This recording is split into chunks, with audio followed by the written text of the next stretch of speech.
Hello there and welcome to my YouTube channel WordPress Gladiator. And today in this video I'm gonna show you how you can easily work with an Astra theme to build your e-commerce website. So if you're not sure how to use this theme or you are completely unfamiliar with this theme and you would like to build your e-commerce website, then this video is just for you, because in this video I'm gonna show you all steps you need to take to build your e-commerce website. We're gonna customize our theme, we're gonna use starter templates, we're gonna do all that to build our e-commerce website. So you're gonna learn how to use Astra theme as well. You're gonna learn how to use Elementor.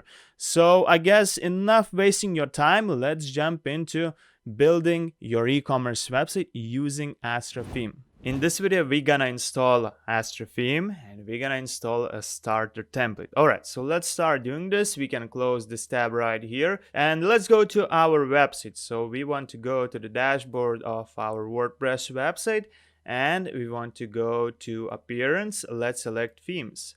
Alright, so we want to click right here, add new theme, and we're not even gonna need to use search because this is the theme we want to install. So let's click install.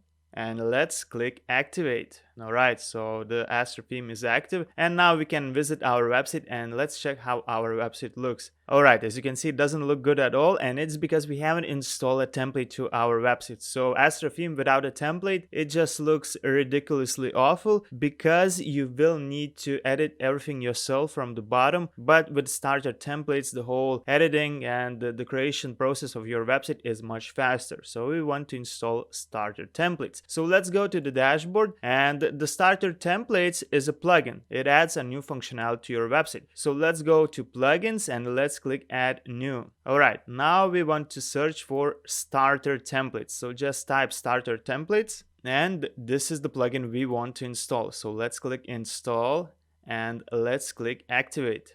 Alright, so we successfully installed our starter templates plugin and now we have to choose a template. So let's click right here, see library. Let's click build your website now and let's choose a page builder plugin. Basically, a page builder plugin allows you to create a quite good looking pages without needing, of course, to code, without needing to edit everything too overcomplicated, because with plugins such as Elementor, you just have to drag and drop various elements to your page, and this is how you create your pages, your home page or any other page. So let's choose Elementor since it is the most popular one. And now your goal is to choose a starter template. So like I told you before, it's up to you what template you want to use, but in this particular case, in this course, I'm gonna use this template because I feel that it's gonna be the easiest template for me to edit and I'm not gonna need to make too many changes. So I'm just gonna click right here. If you have your logo, you can add it right here. Just remember that those are recommended dimensions, but in later lesson I'm gonna show you how you can upload your logo without needing to add it right here if you don't have one yet. Alright, so let's click right here, skip and continue. So now your goal is to choose your color palette, because if you're gonna choose it right now, in the next lessons you're gonna have less editing to do, less customization to do to your website. So just choose your color palette. I guess I'm gonna go with this one. I feel like this one suits my brand the best. And choose your font. So those gonna be the main text fonts. As you can see, if I'm gonna choose this one, we have the changes right here. And I actually feel that this font looks the best and I'm gonna keep it to this font right here. Of course, it's up to you what type of font you want to use. Let's click continue. Right here, you do not need to add anything. You can click right here and just wait a minute until your website is ready. And after that's done, we're gonna check how it looks. All right, fantastic. Our website is ready. And now we can click right here, view our website. Alright, since we open our website in a new tab, we can close this previous tab. And as you can see, this is how our website looks. It looks quite good, doesn't it? Of course, you're gonna need to change this whole demo content, but now you have a fully functioning website, to be honest. Of course, it doesn't have your products yet, but as you can see, you have a professional looking website and you're just paying $8 per month for this website. Later on, of course, it's gonna cost $10 per month, but of course, it's much cheaper than than running your website on Shopify or using almost any other option. So as you can see, this is how it looks. And if we would go to our shopping cart, you will see that we have our previous product that we added to our shopping cart in the previous lesson. So if I would click on this product right here, as you can see, the product page looks completely different compared to the previous version we had. And everything looks much better than it used to look with a default theme. And yeah, this is how it looks. And later on, we're gonna do more changes to make this website to represent our brand. So we can even check some of the pages, how they look. So if I would go to cookie policy, as you can see, it looks a bit different. I think it looks much better than the previous version. And if I would go back to my home page, this is how it looks. So congratulations, you have a fully functioning website. Of course, we still need to replace some information. We're gonna need to do some customization options. But as you can see, with a free theme, with a free tools, you can actually create a good looking website. When we installed the Astra theme and we installed starter template, it also came with a lot of demo content that we're not gonna use at all. So this starter template installed some products that we actually don't have on our store. We are not selling those products. And this starter template as well installed some pages that we're not gonna use at all. As you can see, we even have some duplicate pages. So we have to fix everything right here. We have to delete some of the pages. We have to delete the products we're not gonna use. And I believe it also installed some categories. All right, so before we add our content, we have to make sure that we don't have any of demo content that we're not gonna use. So let's go to the dashboard and let's see how our dashboard looks now. And as you can see, our dashboard looks a bit bigger with more tools because this Astra theme and starter templates installed some plugins too. So it installed this plugin. It also added this tool right here. So it is a tool for customizing your Astra theme. And we have starter templates. All right, so now our goal is to find out what demo content we're not gonna use. So let's start with pages. Let's see what pages we have and we don't really need to use. All right, so we have about page. So this about page was added by this starter template. So we can click view and let's see how this about page looks, because right now it's a different about page. So as you can see, this is how it looks. It looks better than the previous version we had, but we actually created the previous about page just because we needed to add some information. I just wanted to show you how to add those pages that you need. All right, so we actually don't need this about page, but if you want, if you like the design of this page, you can keep it and later you can edit it. So it's gonna be up to you, but I'm actually gonna show you how you can do that yourself. If I would go back, we can check how our previous about page looks. So if I'm gonna open right here, well, it should be just a simple page, and as you can see, it looks a bit better. The design looks better. If you're fine with this one, you can keep it, but again, I will show you how you can work on some other pages to make them look more appealing. All right, so now we can close this tab. And now we can actually delete this page. As well, as you can see, this page says Elementor. So that means this page was created using Elementor, but we're gonna talk about that more in depth in the next lesson. All right, so we're not gonna use this page. We can delete this one because we are not going to use duplicated cart page since this template installed this page for us. All right, we can keep this page. We don't really need to delete it.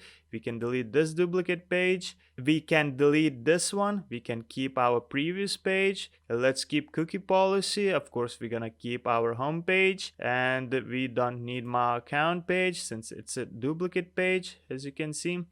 Privacy policy, let's keep this one. We can delete this one because it's a draft from the previous lessons. Let's keep shipping and delivery. Let's delete shop since we have a new shop page, as you can see right here.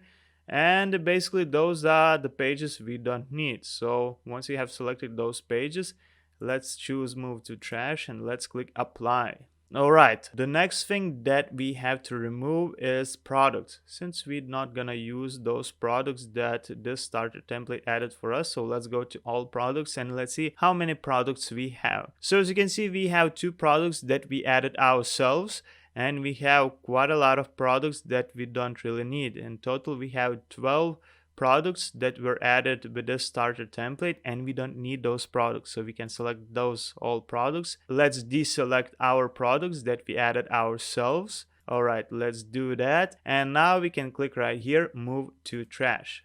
All right, let's move those products to trash. All right, next, let's make sure that we have all the categories that we created previously, and we do not have the categories that were added with this starter template. This is the category I created, this one as well, that one, that one. This is not the category I created, so we can select this one and that one. So those two categories were added with this starter template. And now we can click right here, delete. Just like that, we're gonna delete those categories. Just a second.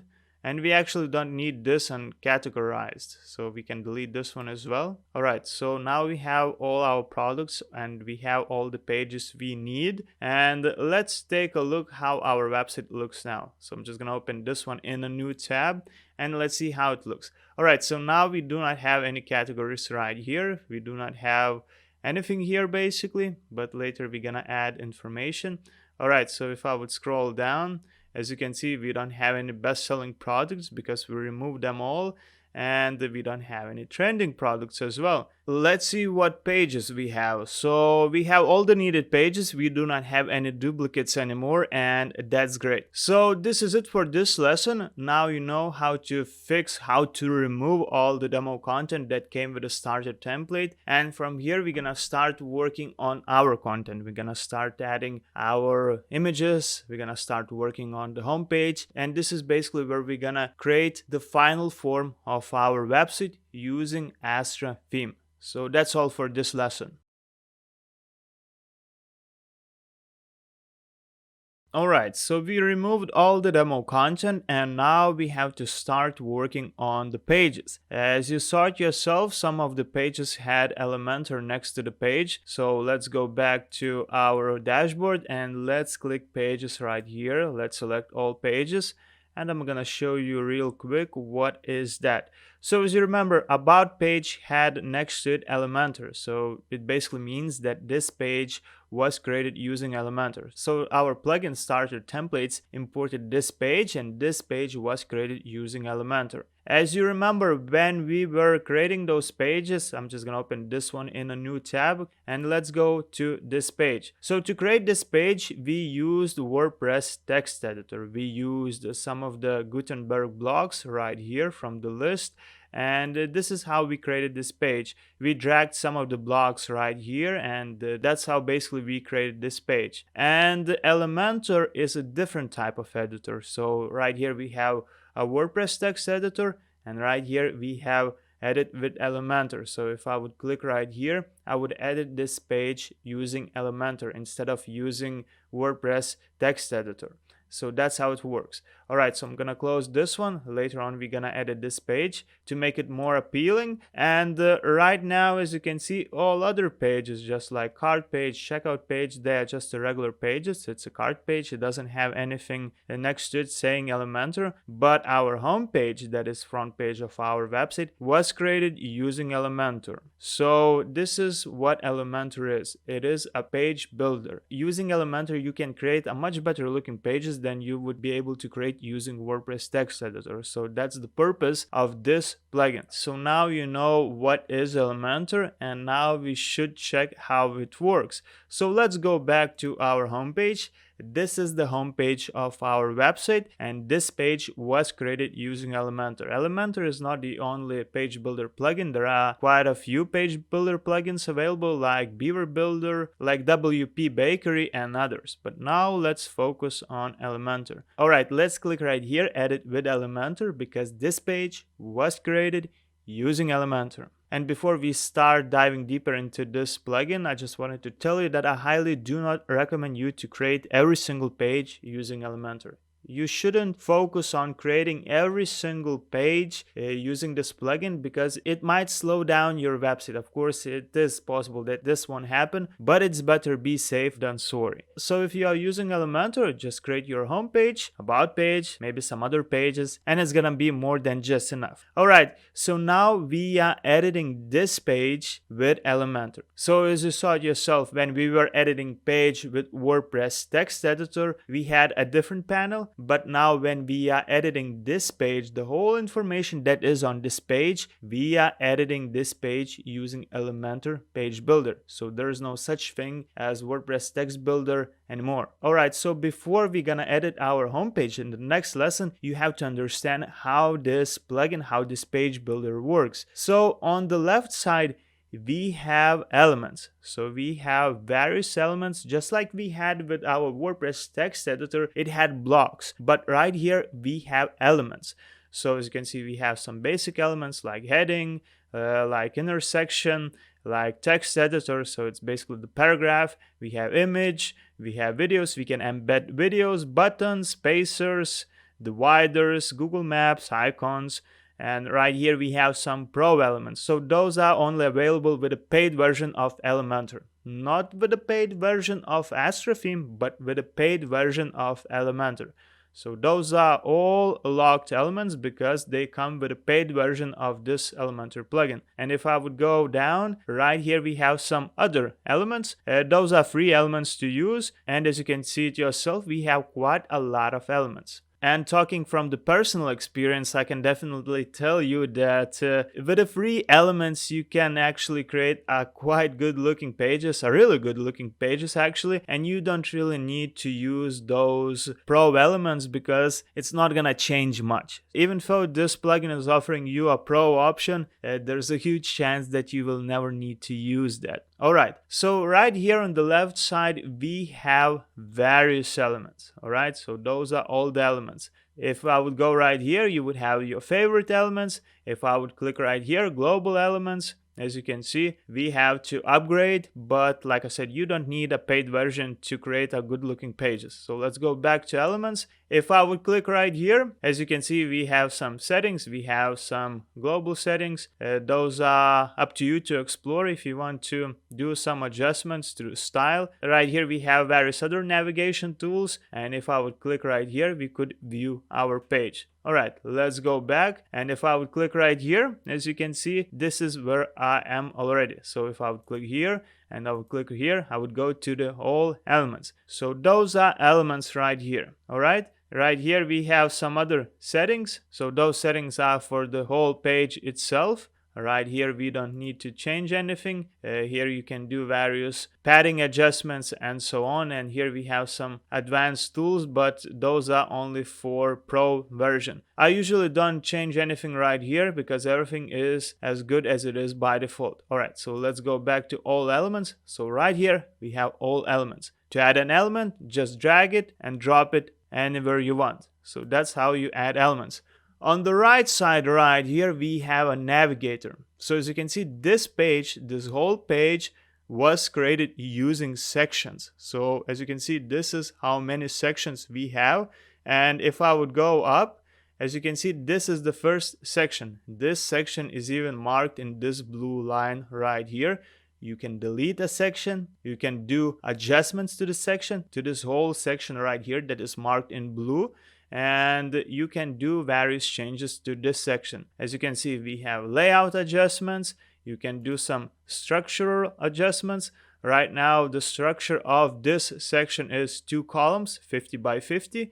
And if I would go to style, you can do various style adjustments to this particular section. This is the section. We have selected this section. It's marked in blue. And if I would go to background overlay, as you can see, we have this image set. So this is the image. This is the image that you can barely see. As you can see, there are some opacity adjustments. If I would change this opacity, as you can see, this is how it looks. If I would go back, it doesn't show up that much. And yeah, this is how it looks. So this is the first section. If I would go to advanced settings, right here, we can do some layout adjustments. All right, so you can change padding. As you can see, it changes. It's moving down and up. If I would do changes right here, as you can see, it's shrinking, and if I would go back, it's getting bigger. So this is the first section. So every single section has the same adjustments. So it has regular layout adjustments, it has style adjustments, and in the advanced tab it has a bit more advanced, let's say, layout or style adjustments. All right, and if I would hide this section right here, it just disappears. So like I told you, that section was marked in blue line. This is the second section. So this is the section that is also marked in blue line. And as you can see, if I would hide this section, it disappears. So let's unhide those both sections and let's talk the structure of the section itself. So this section has, as you can see, some elements in this section. So it has an image element right here. It has some other elements here. So in this column right here, it has an image element. It has a heading element, it has another heading element with some text, and it has a button. So like I told you before, to add an element to a section or to a column, you just have to select it, drag it, and drop it, just like that. So that's how it works. If I would expand this section, as you can see, we have two columns. So when you are adding sections to a page using Elementor, you can choose how many columns you want this section to have. Because with columns, when your section is divided with columns, it's much easier to work on this section and it's much easier to add information. So this is the first column. As you can see, it's marked in this dotted line. And if I would click on this column right here, it's also marked in this dotted line. If I would hide this column, it disappears. If I would expand this column, as you can see, like I said, it has image element in this first column. And like I told you before, once you click on the section, once you click on the column, you can do adjustments to these things. So when I clicked right here, I was doing various adjustments to this whole section. If I would click on this column right here on this gray marked icon, I will be doing adjustments to this column only. If I would click on this image itself, I'm doing adjustments to this image only. So I'm not doing any changes to column or the section. I'm doing changes only to this image. So as you can see, there's a structure. When you click on a certain element, when you click on the column, when you click on the section, then you're doing changes to your selected item, column, or the section. And those settings are very similar. All right, so this is the column. It has, as you can see, image. If I would click on this column and I would expand it, as you can see, it has more things. So it has an image right here, it has heading element, it has image box, so it is an image box, and it has a button. All right, so that's how Elementor works. First of all, when you are editing your page, you add a section. When you add a section, you choose how many columns you want to have in your section. Once you add this section with a selected number of columns, then you start adding elements from this list right here.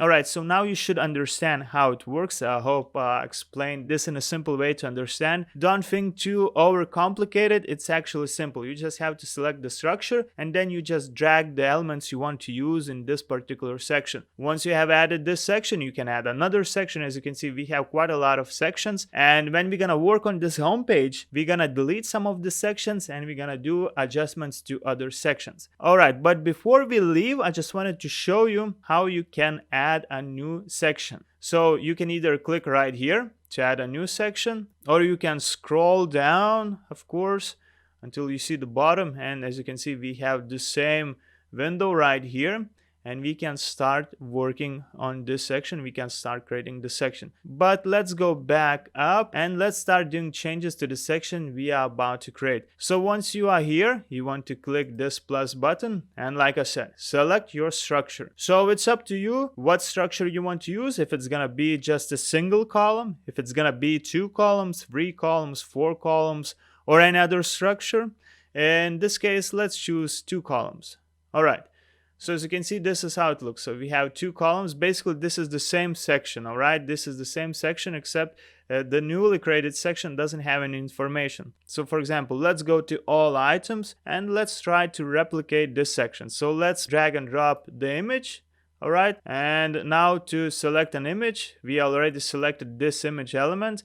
We have to choose image. Let's click on this one. And this is our media library. So if I would click right here, insert media, this is how it looks. All right. And if I would like to do some padding and margin adjustments to make this section, the whole section itself, a bit larger, I would have to click right here, edit section, as you can see the blue marked line, and I would have to go in advanced tab. And now I'm just gonna unlink dependencies, and as you can see, if I keep going like this, the section expands. So for example, let's keep 70, and I'm gonna add 70 to bottom as well, and this section just got bigger. Now what we could add an image element right here, just like that. And this time let's choose a smaller image. So let's scroll down just a second. Let's see, this is the image we would like to use.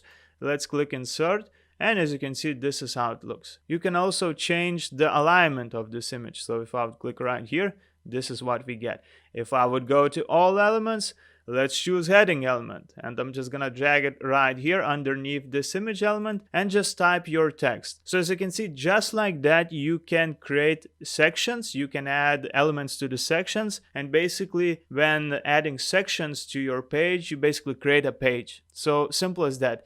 Don't think too overcomplicated, because you just have to drag and drop elements. So you first of all, you start with a section, and then you choose how many columns you want to have, and then you start adding elements to this section. And once you add all the elements, you can do some adjustments like layout adjustments, advanced adjustments, to play around with style, to play around with layout. And like I always like to say, don't be afraid to explore everything yourself, to get used to this tool, to this plugin, because this way you're gonna learn how to use this tool much better. Alright, so now we can delete this section because we're not gonna use, and now you kinda know how Elementor works. So in the next lesson, we're gonna start editing our homepage, and we're gonna create our own unique looking page. We're gonna replace this whole information here with our information. In this lesson, we're gonna start working on our homepage, and as you probably know, the homepage is a very important page because it's basically the front store of your physical store, and leaving a good first impression for your visitor is important. Alright, so as you can see, now things look a bit different. It's just because I updated Elementor plugin, and now instead of having this blue line right here that marks our section, it's now in purple color. So probably that's the biggest change we had after updating this plugin. And like I mentioned you before in the lesson when I was talking about themes and plugins, it is important to keep everything up to date, so do not ignore updates, try to keep everything up to date. Alright, so we're gonna work on our homepage, and when I'm working on a homepage, I like to have my blueprint for a homepage, basically the layout. So this is my layout that I usually use for my online stores. This is the same layout I used to use when I was building online stores for customers, and it's quite simple layout. So this is the first section. We're gonna have a first section with a hero image and click to action button. So basically we have right here the same. We're just gonna do some changes. So basically we have a hero image, and we have some text and click to action button, shop now. And as you can see right here, I'm planning to have another section with best-selling products. So I'm gonna show 4 products right here. And after this one, I'm gonna have a section with showcasing some advantages of my online store. So I'm gonna offer free shipping, low prices, fast delivery. So I'm gonna have this section right here. After that, I'm gonna have a section with categories. So I'm gonna show the categories that I have on my online store. I'm planning to include only 4 categories. And I'm gonna have the last section that is gonna be with trending products. So in total, I'm planning to have 1, 2, 3, 4, 5 sections. If we would go to our homepage that we have right now, the current version, as you can see, we have quite a lot of sections. So the first things first, when working on pages, I like to identify, not just working with pages, but when I'm working with templates, I like to identify the sections that I'm not planning to use, and the sections that I'm planning to keep. The sections that I'm not planning to use, of course, I'm gonna delete those sections. So right, I'm gonna keep this first section. This right here is gonna be my other section. It's gonna be third section where I'm gonna showcase the advantages of my online store. So I'm gonna keep this one. I'm gonna keep this one, best-selling products. And I'm gonna keep this one as well, except now I'm gonna have 4 categories. So as you can see right here, we have categories of our products. That's just basically the template that had 3 categories, but now we're gonna have 4. So we're gonna do some minor changes to this one right here. Again, it's up to you how you want to make your homepage look, but I'm just gonna show you how I'm gonna do this with my blueprint, with my layout. So I'm not planning to use this section, so I'm gonna delete this one just like that. And I'm not going to use this one as well. So I'm gonna click right here, and just like that, I deleted this section. I'm gonna keep trending products section. And what's next? I'm not gonna keep this one because I don't have any customer reviews yet, and I'm not planning to use this section right here because it just doesn't make sense. It was added with a template. All right, so I'm gonna delete this section. And as you can see, how many sections we have right now? We are supposed to have 5 sections. So 1, 2, 3, 4, 5, 6. So let's find the section that we are not going to use. Oh yeah, this is the section. So this image was added as a section. So let's delete this one. And now we have 5 sections to work on. All right, so let's make that we have the structure I'm looking for. So the first section is going to be this one with the hero image. So it's in the place, and as I can see, this section is supposed to be below this best selling product section. So as you can see, this is the section, and we can move this section down underneath best selling product section. All right, so now we are getting closer. All right, and let's check what else do we need to change. So we have first section, it's in place. We have this section in place. We have the third section in place as well. And now we are supposed to have categories and trending products. So let's check what we have. So right, we have categories. So this is gonna be our categories, and right here we're gonna have our trending products. All right, let's see what we have to change. So right here I'm supposed to have 4 categories instead of 3 categories. So you might be wondering how you're gonna add another category right here. It's simple. Just click on any category right here on any column, the right mouse button, and let's click duplicate. All right, so now I have 4 categories. So this is where I'm gonna showcase my categories. Right here I have more columns than I'm supposed to have. So what I'm gonna do, I'm just gonna simply click the right mouse button on this column right here, and I'm gonna delete this one. All right, so now we are getting closer. Okay, what's next? I don't want to have this image right here, so I'm just gonna click the right mouse button and I'm gonna delete it. All right, I'm gonna do the same with this one. Okay, let's delete it, and let's scroll up and let's see what else we can change. All right, so I'm not gonna use this right here, so I'm gonna click delete. So my first task is to find the things that I'm not planning to use. So I identified the sections that I'm not planning to use, and I'm going through the sections itself, and I try to locate the elements that I'm not using as well. All right, so now my goal is to work on this first section itself. So I want to change the image right here, and I don't like this image because it doesn't represent my brand, and my goal is to add an image. So I have multiple ways to do that, but instead of replacing this image right here, I'm just gonna add a background image for this whole section itself. So I'm gonna click right here, and once I click on this button here, I'm doing changes to the section. So those are adjustments right here, and when I'm doing some changes, no matter what tab I'm using, if it's layout, style, advanced, I'm doing changes to this whole section, and not to separate columns or separate elements, but to this whole section right here. All right, so my goal is to add a background image. So those changes are done right here in style tab, and right now I want to add a background image. So as I can see, we have background overlay. All right, and I don't want to use this background overlay, so I'm just gonna delete this image right here, and let's change the opacity because I'm not planning to use this overlay at all. And actually we can disable this overlay by clicking on this button right here on this paintbrush, and now I just want to add a background image. All right, so I'm gonna click right here. I'm gonna select classic, and I'm gonna choose image. So I already uploaded some images, so I wouldn't waste your time. Those images that I'm using right here are downloaded from one of the stock photos website that I showed you previously. Alright, so this is the image I'm planning to use. I'm just gonna select this image and I'm gonna click select. Alright, so it doesn't look good, I understand, but just bear with me. Alright, so let's choose that position is gonna be center. So now let's choose display size. So let's click right here and let's choose cover. So now it's covering whole this section. Alright, and now we are not going to use this image, so let's click the right mouse button and let's delete this image right here. Okay, this is how it looks. Alright, now this whole section is a bit narrow. I want to make this whole section right here a bit wider, so I'm gonna click right here once again, and now I'm gonna go to advanced settings.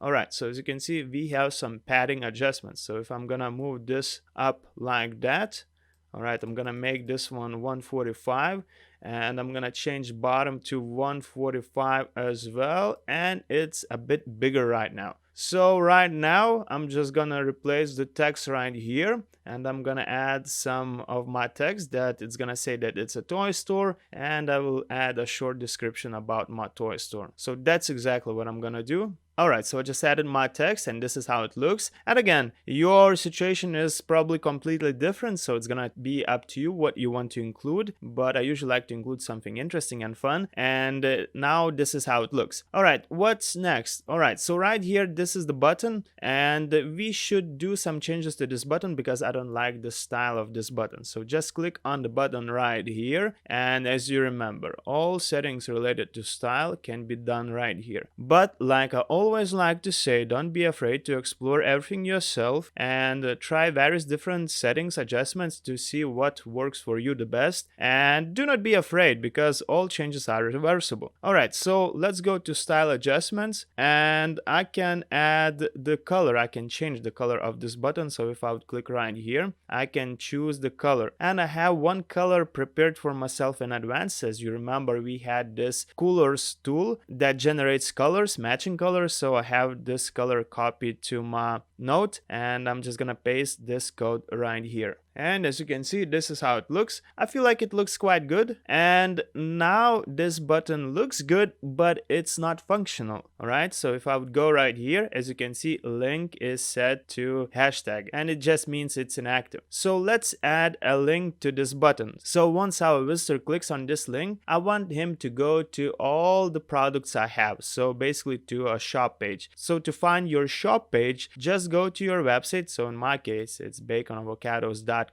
And I can tell you that the default version of the shop page is supposed to be /shop. So that's exactly what I'm gonna enter.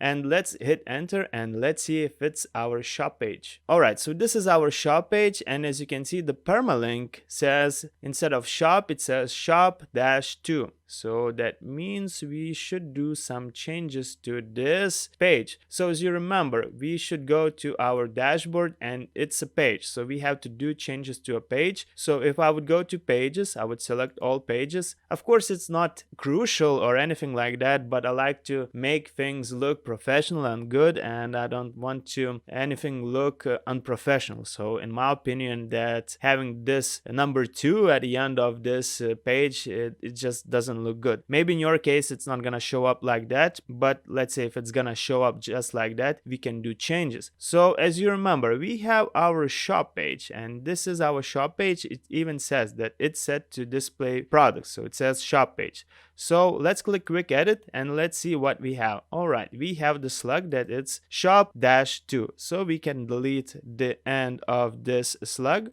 and let's keep it like that, and let's click update. Alright, now we can click view, and it looks good. It looks as it's supposed to look. Alright, but just in case you experience some issues, I know it has happened to me in the past, once you click view, you might see that it's just showing an empty page. So if that happens to you, your solution to this problem is you should go to the dashboard, you should go to your pages one more time, and then you should click on this page right here, edit, and then you should click preview. Alright, let's click preview in new tab, and everything should work. If that doesn't help, I'm gonna show you another solution. So you should go to your dashboard, you should go right here and you should click purge all cache, and that should solve your problem. I'm not saying that this is gonna happen to you, but if this happens to you, you will know how to solve this issue and you shouldn't have this problem. I know this happened to me once in the past, and I know one person whom I helped to build an online store. This happened as well. So I just wanted to show you how you can solve this issue, but it doesn't necessarily mean that this is gonna happen to you as well. Alright, so now let's go to all pages one more time, and all we want to do is we want to know the URL of our shop page. So let's click view one more time, and now we can copy this URL right here because we're gonna use it for our button. So now we can close this window, and now we can go back to our button right here. At the moment it's inactive, but once we paste our URL of our shop, it becomes active. Alright, so now we are done with this section right here. But before we move on to the next section of our page, let's make sure that everything looks great on other devices, not just on a desktop device, but on mobile devices and on tablets as well. So if I would click right here, responsive mode, I can select if I want to check how it's gonna look on mobile device. Alright, it looks good, but it's hard to read text. So we have to do some adjustments to this section right here one more time. But now when we are doing those changes here, we are only doing changes to the mobile version of our website. So alright, let's go back to style, and now we can select our image. So let's select our image one more time. It is gonna be the same image, so let's click select. And now we have to change the position. So let's select position and let's choose custom. Alright, so now let's play around not with this axis. Alright, so I'm just gonna keep 0. Let's move this one to the left until it looks like that. Alright, so now it makes sense, it looks much better. Okay, let's make sure that it looks good on tablets as well. On tablets, it looks good, so we can keep it as it is. We don't really need to do any changes right here. Alright, let's go back to our desktop view. And alright, let's scroll down. What's next? So we have best selling products section right here. And actually, we're not gonna do too many changes to this section because it's quite a simple section. And our main goal is to change the padding, the margin of this section, because as you can see, it's a bit too low compared to this section right here. So if I would click right here, I will be doing changes to this whole section right here. So let's go to advanced settings, and as you can see, padding top, it's set to 140, and let's make it 90. Let's see how it's gonna look when we're gonna set this one to 90. And I think it looks much better. And what's next? Now we have to feature our product. So let's click on this area marked in gray color. And as you can see, now we have this shortcode. It says that products limit. So it's gonna display only 4 products, and it's gonna display only 4 columns. Visibility, featured. So it's gonna display featured products, and I'm gonna show you how you can feature your products. And it says that it's gonna take products from the category groceries. So as you remember, this category came with our starter template, and now we have different categories than the ones it came with. So let's go back to our website one more time and let's check our categories. What categories do we have? So let's go to dashboard and let's go to products. Let's select categories, and as you can see, those are the categories we have. So simply all you have to do is just copy the categories you want to use. So for example, I'm gonna copy this category right here, just a slug, and I'm gonna go back to our homepage here, and I'm gonna paste this category right here instead of groceries. This is the category I'm gonna use. And now once we save everything and once we set that we want to display certain products, I will show you how that's done in later stages. We're gonna display only products from the wooden toys category. You can add more categories, just type comma, space, and add another category. Just a second, let's make sure that I'm not mistaking anything. Let's go to this one right here, and as you can see, all categories are separated by comma. So just like that, you can add more categories. Now let's work on this section, on this part right here. Let's fix both parts for featured products. So again, let's add wooden toys. And now let's add another category. So I'm just gonna copy costumes category right here. I'm gonna go back and I'm gonna paste this category here. All right, and just like that, I can actually add more categories. Let's say I could add bath toys as well. So I'm just gonna copy this slug. I will go back to this window right here. I'm gonna add a comma. I'm gonna make a space and I'm gonna paste this category as well. So now in trending products, we have 3 categories set, and once we select that we want our products featured right here from those categories, and like I said, in later stages I will show you how that's done, and those products will be displayed right here. If you would go back right here, now we only have in this part only products from the category wooden toys. So once we select that we want feature toys from that category, those toys and those toys only from this category will be displayed right here. All right, in later stages we're gonna play around with those adjustments, but right now I think everything looks good. Okay, so we are actually done with the second section as well. So as you remember, this was our second section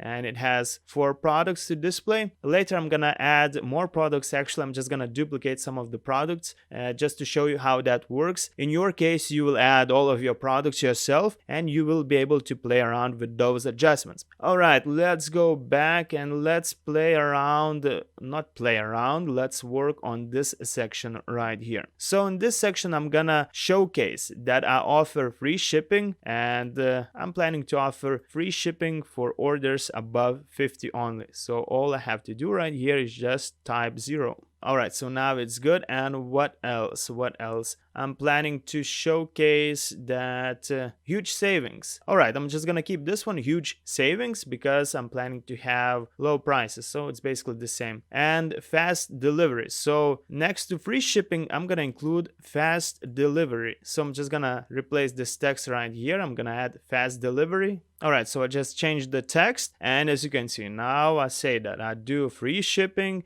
fast delivery, huge savings. But again, this whole editing part, the information you want to include is all up to you. It's just like in my case, I like to offer free shipping for orders above, let's say, $50. And I usually focus on fast delivery. I usually like to ship products within 24 hours if that's possible. And I usually don't charge my customers much for products. You know, I'm not too greedy. But again, it's up to you how you want to do this, what way you want to go. But I just wanted to show you that this is how you can do it, and all settings, all the text, everything like that will be up to you. But as you know, we are practicing right now, so your final work is probably gonna be different from mine. All right, so now what is that I don't like? So as you can see, this icon right here doesn't represent that it says fast delivery, so we can replace this icon. So if I would click on this icon right here, as you can see, I have some options for this icon. So I can click icon library and I can look for shipping. All right, I think this icon will work, and I'm gonna select this icon. I'm gonna click insert. All right, so now it makes sense.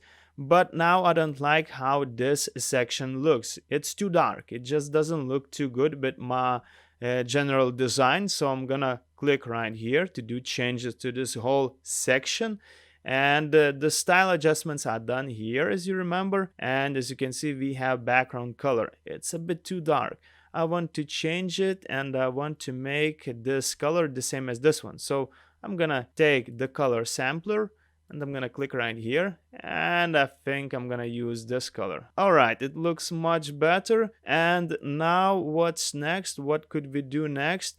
We could change those columns, the style of those columns, because they are too dark.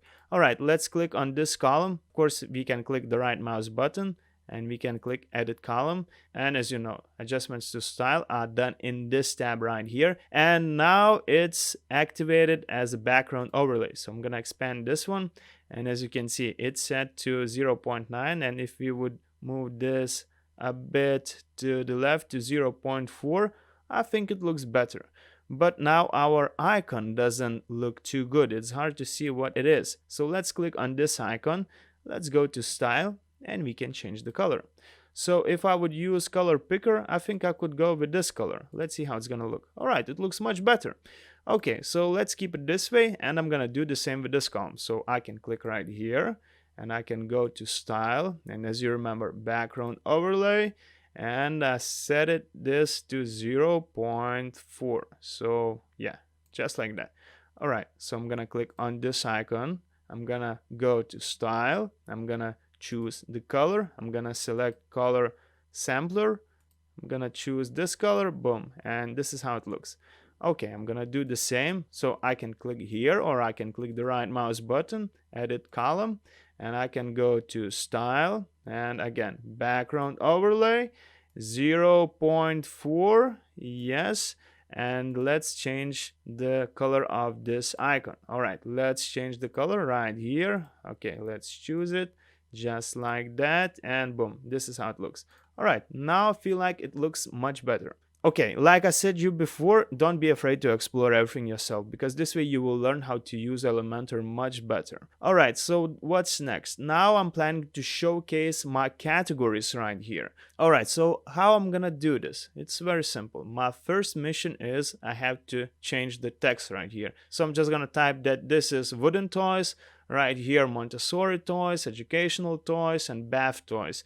And right here I'm gonna add some text. So as you can see, once I click on this section, not section, but on this element right here, I can click on this element itself. I can click right here, and as you can see, I can change the title. The title is here, Farm Fresh Fruits, and description. So instead of using those descriptions right here and the titles, I'm gonna add my own to represent my stock, to represent my categories. Alright, so as you can see, I replaced the text, and now it kind of represents my brand, my business, my online store. So we haven't done yet, because we have the images right here that do not match the things that we say right here. So to replace the image, let's click right here to edit this whole column itself.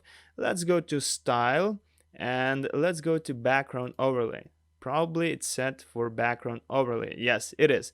So let's click on this image and wooden toys. So I'm gonna use this image, and I'm just gonna click select. All right, it looks good, doesn't it? And let's do the same with this one. So let's click right here. Let's go to style, and let's go to background overlay. Let's click on this image, and now let's select this one right here. All right, let's click select. All right, it looks good. And let's do the same with the third one. Let's go to style. Let's choose the image. And this time the image is gonna be this one. Let's click select. Okay, just a second. Why it's not updating? Just one more time. Let's go to this image. Maybe let's try with this one. Okay, it's not saving for some reason, but it's supposed to save. All right, let's click right here one more time. Let's replace this image here. Let's choose the image, the one I'm planning to use. And just a second, let's select that we want to work on our positioning. So for some reason it's not updating, but no worries about that. We're gonna fix that right away. All right, so for now, let's keep it as it is, and let's go to work on the last column that is right here. Let's go to style and background overlay, and let's choose the image. So this time this is gonna be the image I want to use. All right, so now it works. So our goal now is to make this image go a bit lower. All right, so right now let's choose position. Let's select custom, and let's play around with this axis right here. And yeah, I think it looks good. All right, let's try one more time to work on this right here. All right, let's make sure that we have selected the image. All right, it doesn't work, but no worries about that. Sometimes things like that can happen, but it doesn't mean that we will not be able to solve this issue. All right, before we do any changes, let's make sure that everything looks good on other devices. All right, let's click right here.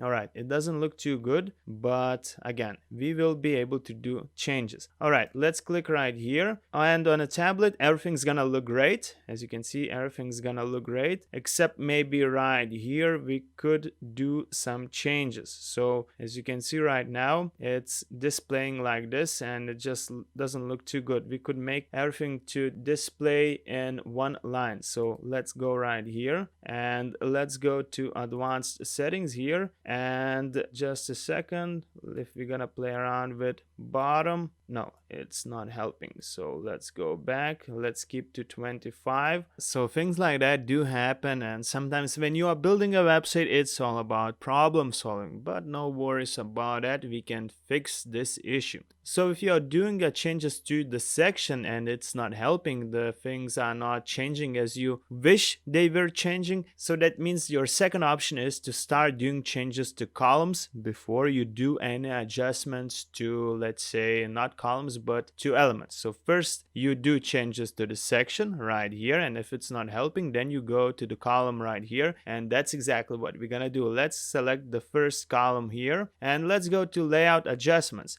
Alright, so let's change the column size. Instead of 50, let's make it, let's say 100. Let's do 100. Alright, so let's make it 100, and let's go to this column as well, and instead of 50, let's make it 100 as well, and I think it's gonna look much better than the previous version. Alright, 100 looks good, and now we have to do the same with this one. Alright, let's go to layout adjustments and let's set it to 100. Alright, let's make it 100, and now everything looks much better. Alright, so now we have done some changes to the desktop version. As you can see, desktop version stayed the same no matter that we did some changes to tablet. And yeah, now it looks good, except this image is right here the same, so we're gonna fix that a bit later. And let's go to tablet. Let's make sure that everything looks good. All right, everything looks great, and let's go to mobile view. Alright, in mobile view, it looks good as well. But right now, just a second, let's scroll down. As you can see here, we have some issues with our categories. So before we add URLs to these buttons, let's make sure that everything looks good on each device. So what we want to do here is we want to click right here, and let's go to layout adjustments. And just a second, no, let's go to advanced tab, and here we have to do some padding adjustments. All right, just a second, let's make this one, just let's keep going, nope, it's just too much right now. All right, let's make it 60, and it still doesn't look too good, but again, no worries. Like I said, it's sometimes when you're building a website, it's all about the problem solving. So obviously what's our next step is we want to unlink values, and let's see what we can get if we're gonna do some adjustments to bottom right here. So if I'm gonna keep increasing this value right here, as you can see, this column is expanding, and I think I'm gonna keep it to 160, and I'm gonna do basically the same with each other column. But before I do that, I just want to make sure that this image right here is properly positioned. So as you remember, the changes that are to images and anything like that are done right here in style tab. And as you remember, we set this image right here, so it was set as background overlay, and let's make sure that we have the same image set. So this is the image we want to use. Let's click select, and now let's choose the position. So let's choose custom, and now let's change not this axis, just a second, let's keep it this one as 0, and let's do changes to this one. All right, now everything looks much better. All right, so next we have to change this column right here. So let's click right here, and let's go to advanced, and as you remember, first of all, we set everything to 60. So let's do the same right here. Let's make sure that we have set the value to 60. Let's unlink other values, and now bottom adjustments are supposed to be 160. So this way we're gonna fix every single column right here, and everything is gonna look just great. All right, so instead of 100 and over 60, let's make sure that it's 160. And now once again we can do changes to the image. So let's go to background overlay. Let's make sure that we have the same image right here, just in case it just disappears.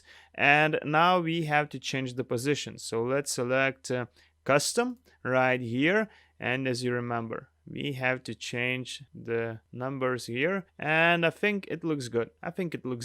And we can do the same with educational toys. So let's click educational toys right here, and the image is set. So just one more time, let's try this one more time. Let's try to set this image right here. Let's see if it's gonna change. No, it's not changing, but like I said to you before, I will show you how to fix this issue. All right, so now our goal is to change padding. So just like the previous time, we set it to 60. Let's make sure that it's set to 60 as well, every single value. Now we can unlink values, and now we can actually set this one to 160. So instead of increasing the number, I'm just gonna add 1, and now it's set to 160.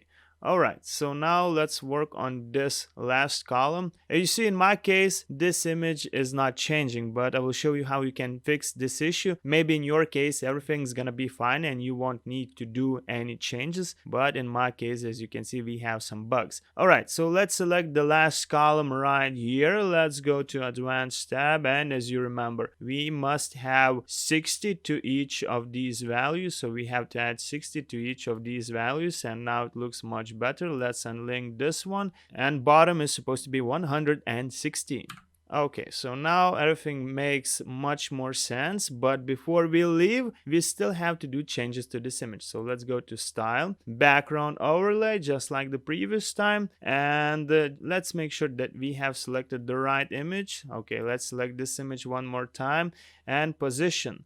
Alright, so the position is supposed to be here just like that. I think it looks good. If it doesn't look too good for you, you can still play around with various adjustments. And like I said, don't get discouraged. Don't be afraid to play around with various tools, various settings, because this way you will learn how to use this editor much better. So let's make sure that everything looks good. So the first section, yes, it looks good. Best-selling products. Later we're gonna showcase our best-selling products. We have this information right here that is properly displayed. Now we have our categories, everything looks good, and right here we're gonna have our trending products. So we are almost done with all the homepage editing, and let's go back to tablet view. Let's make sure that everything looks good right here.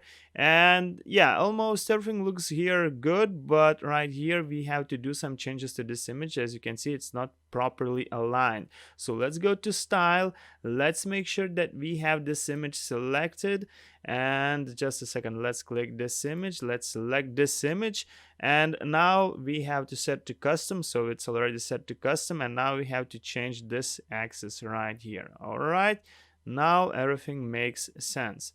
All right, except maybe we could, change this right here. Instead of showing everything in the new line, we could delete the space and we can show everything like that. So just a second, let's make sure that this looks like this as well. Everything's properly aligned and everything looks good. I think everything looks good. I like the way everything looks. Let's make sure that every single column is properly aligned, because as you can see, this column has space in between this column and this one as well, but this one doesn't have it. So let's check what is the issue. So let's start with the first column right here, and let's go to Advanced and let's see what we have. Margin, we don't have any margin adjustments here. How about this one? Let's check if this has any margin adjustments. It has 15, so I think it's good. And how about this one? It doesn't have any adjustments, so we should try to make, no, let's keep it 0. And I think this one should have some other changes, other values. So this one should have 15, all right? So this one didn't have 15, and bottom we could also set to 15 as well. All right, so now everything looks properly aligned. And how about on mobile view one more time? Let's check if mobile view looks good. All right, so now everything looks quite good. And yeah, if you don't like the way it looks, the sizing and everything, you can do changes as well to make everything fit perfectly. But just because to save you some time, I'm gonna keep everything as it is. And yeah, actually I'm just too picky. I cannot leave this one like that, so I'm gonna go back to Style and I'm gonna go to Overlay and I'm gonna change the positioning. All right, I think this way is gonna be much better. All right, let's go back to desktop view. So let's make sure that every single view looks as it's supposed to look. All right, so now everything looks good. We have our first section that is right here. As you remember, it has a hero image and everything, but actually we are not done yet because we still have to do some adjustments. All right, so before we leave and save everything, we still have to add buttons right here. Okay, as you can see, the things are not properly aligned for some reason. Just a second. Yeah, we can actually, you know what, we can actually delete this right here. Montessori, it's kind of obvious that it's gonna be Montessori toys, and educational toys, maybe let's change this for education. All right, so now everything is properly aligned. Just a second, let's make sure that this one is in place. And once again, let's go to advanced settings right here. And no, not advanced, we have to go to style, background overlay, and we have to do some adjustments here. All right, so now everything is perfect. Okay, so the next thing that we could do, and we have to, is we have to add buttons. We have to add URLs to these buttons right here. So if you want to change the color of this button, you can easily do that in style adjustments, as you remember. But I think this color, it kind of looks good. I think I like this color, and I'm just gonna keep this color as it is just to save you some time. And now we should add URLs. So as you remember, we have our categories right here. So these are wooden toys. I'm just gonna click view. So we have bath toys. I'm just gonna click right here. Educational toys, view right here, and Montessori toys, view one more time. All right, so now I'm just gonna copy this URL, wooden toys, and I'm gonna go back. This is the category of wooden toys, and I'm gonna paste this URL right here. So I'm gonna do the same with each of these URLs right here, with each of these buttons as well. Okay, so I just finished adding URLs to my buttons, and now everything should function properly. Alright, so I think I like how everything looks, and now I can click update. So let's click update, and now we can go right here, view page. Alright, so this is how everything looks.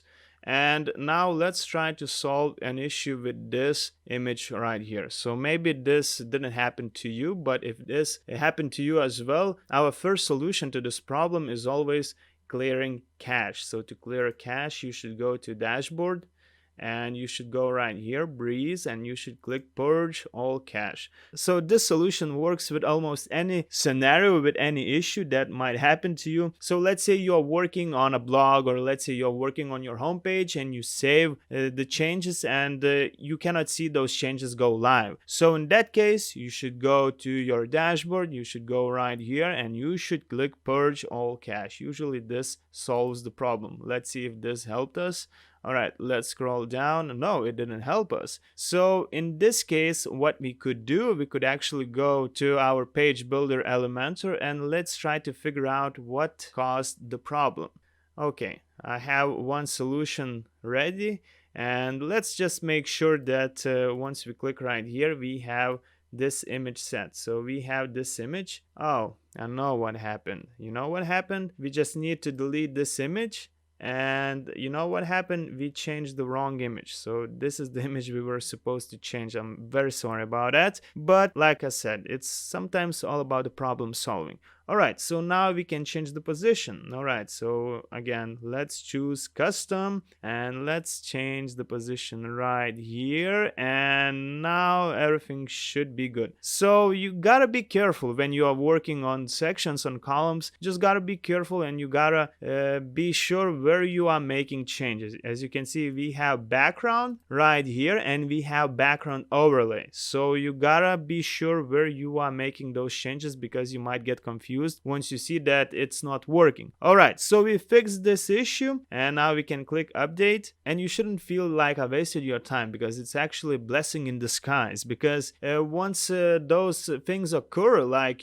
once you add an image or something like that, and those changes do not appear, I just showed you that you should clear cache once you go to your dashboard, and usually this fixes all the issues. All right, let's make sure that everything functions properly. So for example, if I'm gonna click shop, I want to go to our shop page. All right, it works. Okay, let's go back to our home page. And as you can see right now, we have best-selling products, and we have trending products, but we do not see any products right here. So what we should do, so like I mentioned you previously, I'm gonna show you how you can add those products right here. So now let's go to the dashboard one more time, and let's go to the list of all our products. Let's go to the products right here. And as you can see, next to our products, we have those star symbols. So that means if I'm gonna activate this star right here, this product is featured, all right? And if I'm gonna activate this star right here as well, this product is also featured right now. And if I would go to my home page, we should see our products. All right, as you can see, the products are showing. We can see them right here, and everything looks quite good. Everything looks great. And as you can see, just a second, yeah, those products are showing up, and it looks good, doesn't it? Except right here we can see that we have different variations for this product. It's good, I guess it's good, because you can check how it looks. Maybe it doesn't look too good right here, but again, if this happens, you know, you can change that and you can hide those settings. But in this case, to hide those settings, you would need probably a premium version of this theme. But there's a workaround. I believe you won't gonna have all the products that have those variations right here. So instead of just selecting featured product that has a variations, you could go back to your dashboard right here. And since you know that this product, this particular product has variations, let's go to our products right here, all products.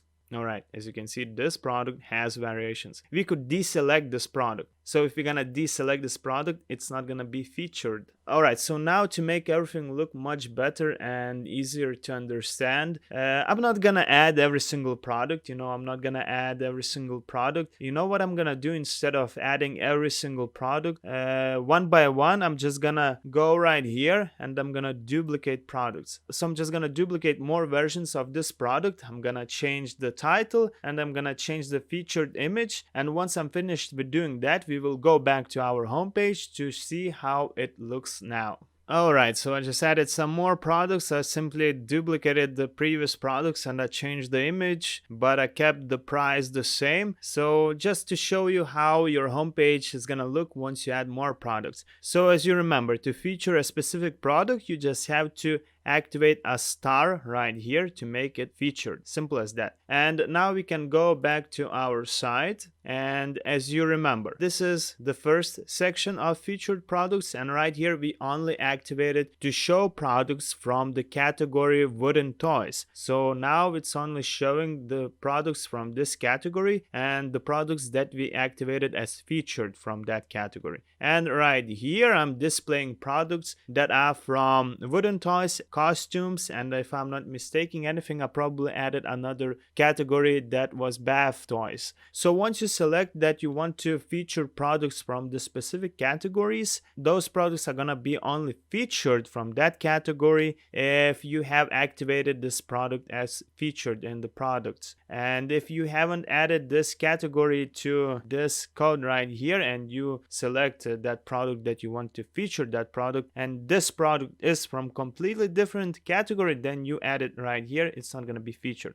All right, so this is how it looks. And before we leave, let's make sure that everything looks perfect. So let's click edit with Elementor for the last time. And like I told you before, once we click right here, as you can see, we have that it says wooden toys category. So no matter if you're gonna select that we want feature products from other categories, those products not gonna show up here just because this category wasn't added right here. So if you want, you can add all the categories one by one, separated with commas. And in this case right here, as you can see, once I click here, we have more categories: wooden toys, costumes, bath toys. So once I selected that I want to show this costume as well featured, it's gonna display right here. It's not gonna show up here because I haven't added that I want to display products from category costumes. So I just wanted to show you how that works. Okay, so let's make sure that everything looks great. So right here with this element, we could do some padding adjustments. If I would go right here, let's make sure that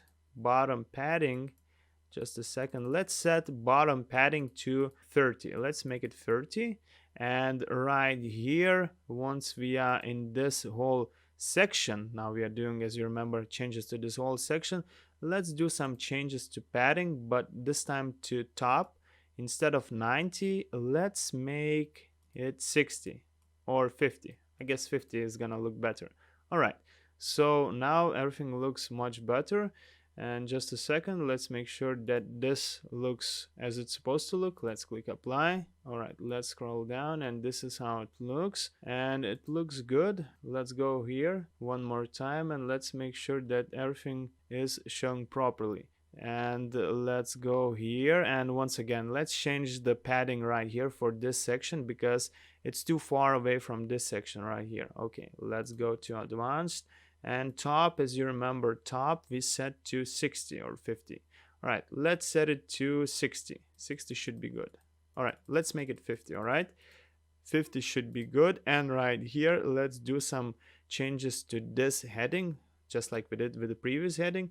And now we want to do changes to bottom. So let's make bottom 30. All right, just like that.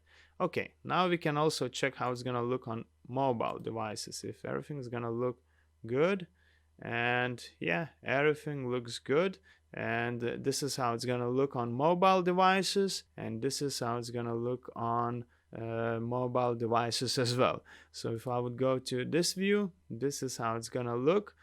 We can actually do changes. No, we cannot do changes just to tablet right here, but we can do changes to all views, tablet, desktop, and mobile included. And those are universal changes. But again, this is the biggest downside of free themes, because you don't have a lot of customization options, so you have to improvise in a lot of cases. But as you can see, the final results are quite good, but it's a huge downside when you are working with a free theme. So if I would go to view page one more time, and as you can see, this is how it looks. For some reason, it's not showing add to cart, and it just happens. This is the biggest downside when you are working with free themes. Like I said, you're gonna have way less customization options. And when I'm talking about customization options, I not just mean that you won't be able to change certain colors or something like that. I mean that you will not be able to do some important changes like positioning or anything else similar. So that's the biggest downside of using free theme. But as you can see, it looks quite good, doesn't it? It makes sense, it looks good, everything is in place, and in later stages we're gonna do some more adjustments. We will see how we can change the colors right here. And yeah, it should look much better. But to be honest, even with the free theme, I think it looks quite good, doesn't it? And later we're gonna work on the header right here. We're gonna do some changes, and of course we're gonna do some other adjustments. We will see what can we change. But like I said, this is the biggest downside when you are working with a free theme, because you don't have a lot of customization options. So that's why I always recommend to choose a premium option.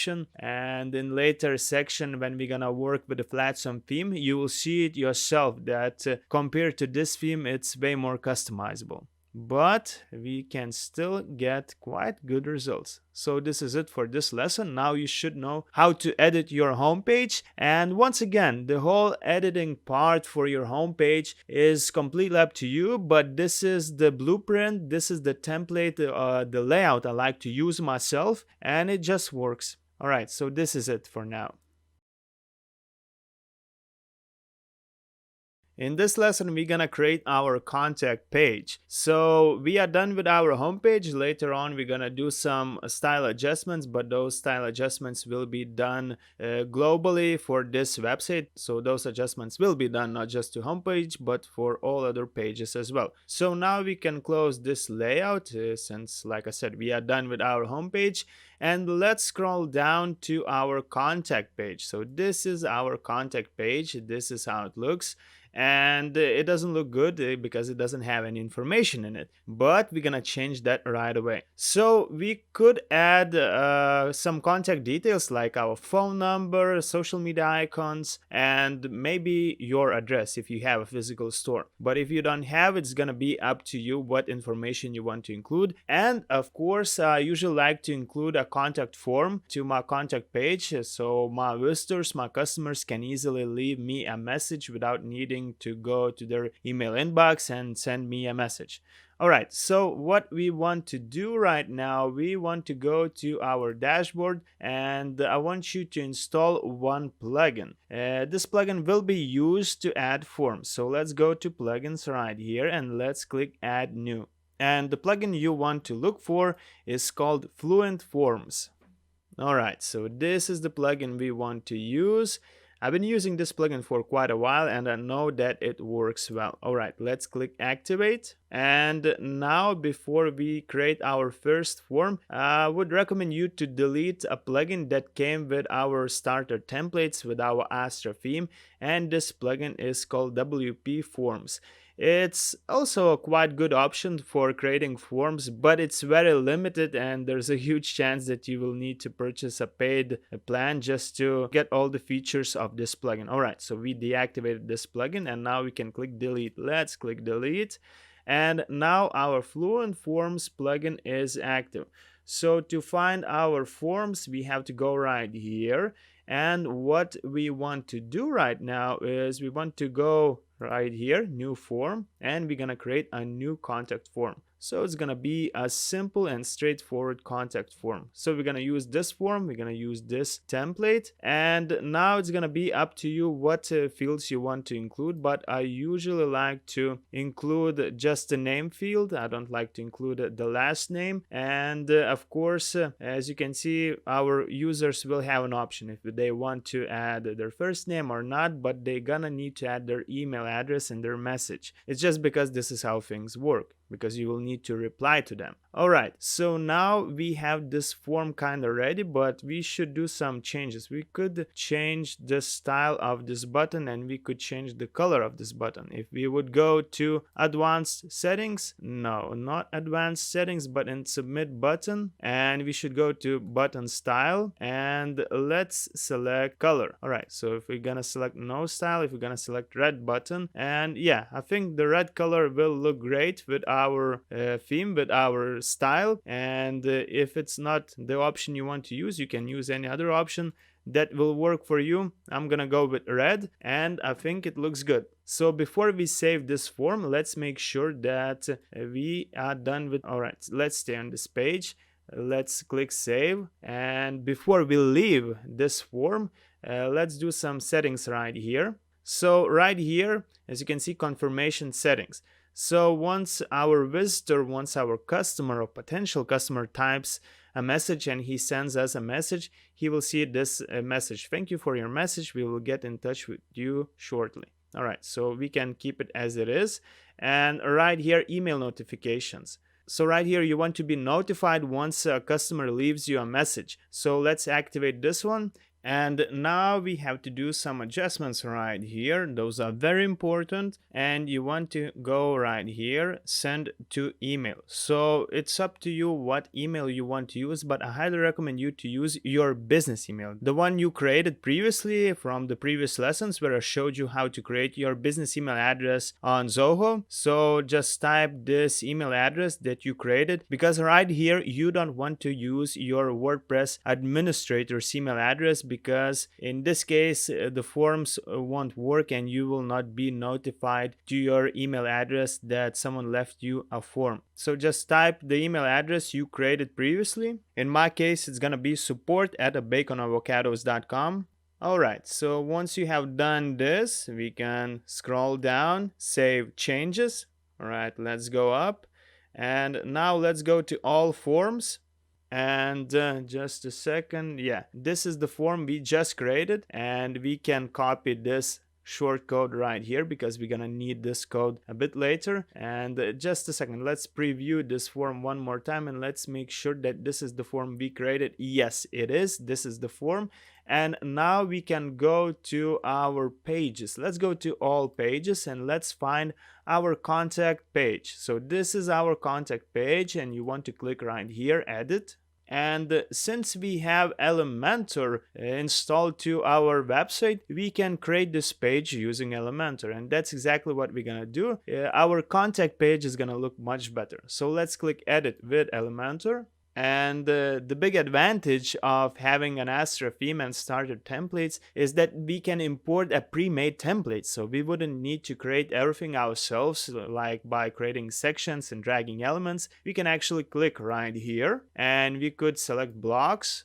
And now let's choose that we are looking for contact. Let's choose contact. And now it's completely up to you what type of form you want to use, what type of layout you want to use. But in this case, I believe I can go with this one. Let's choose this one and let's select import block.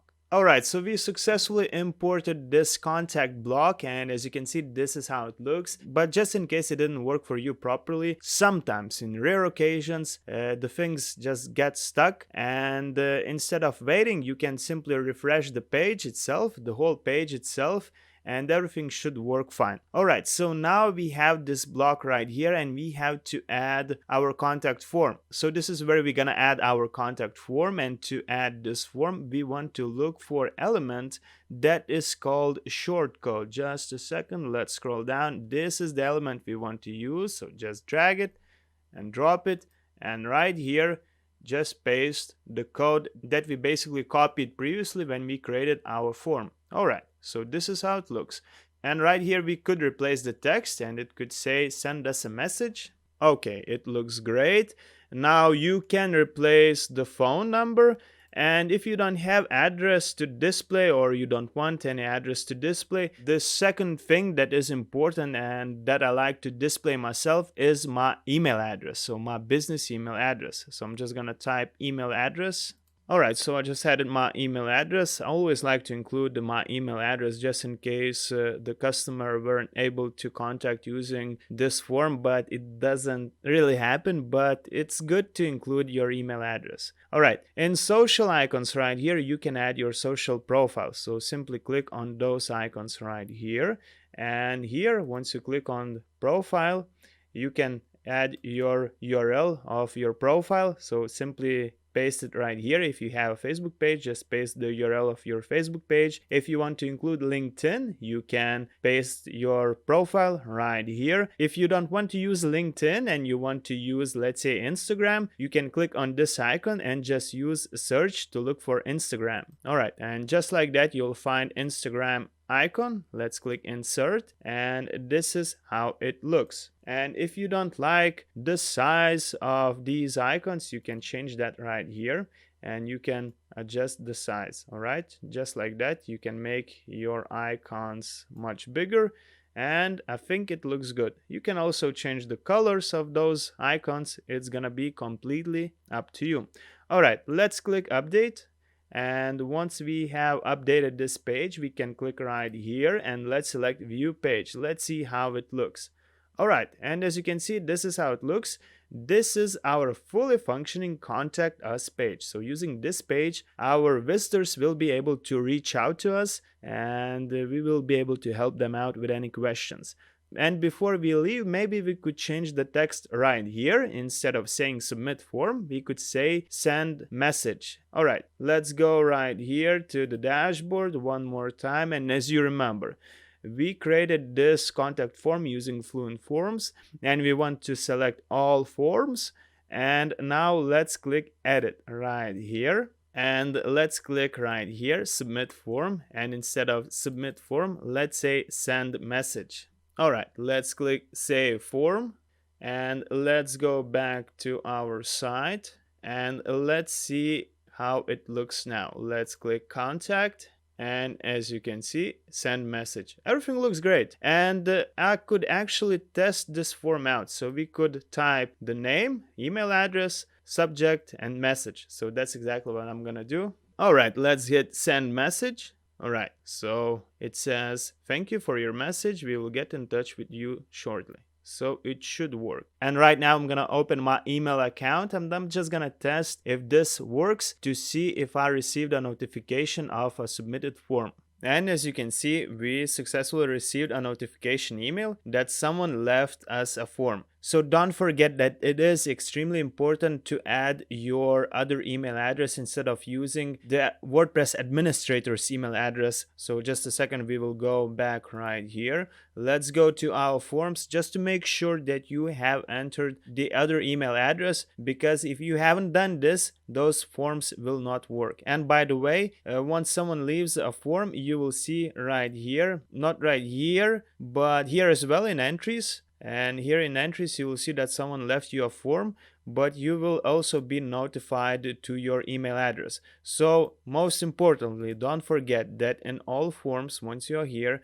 this is the form we just created.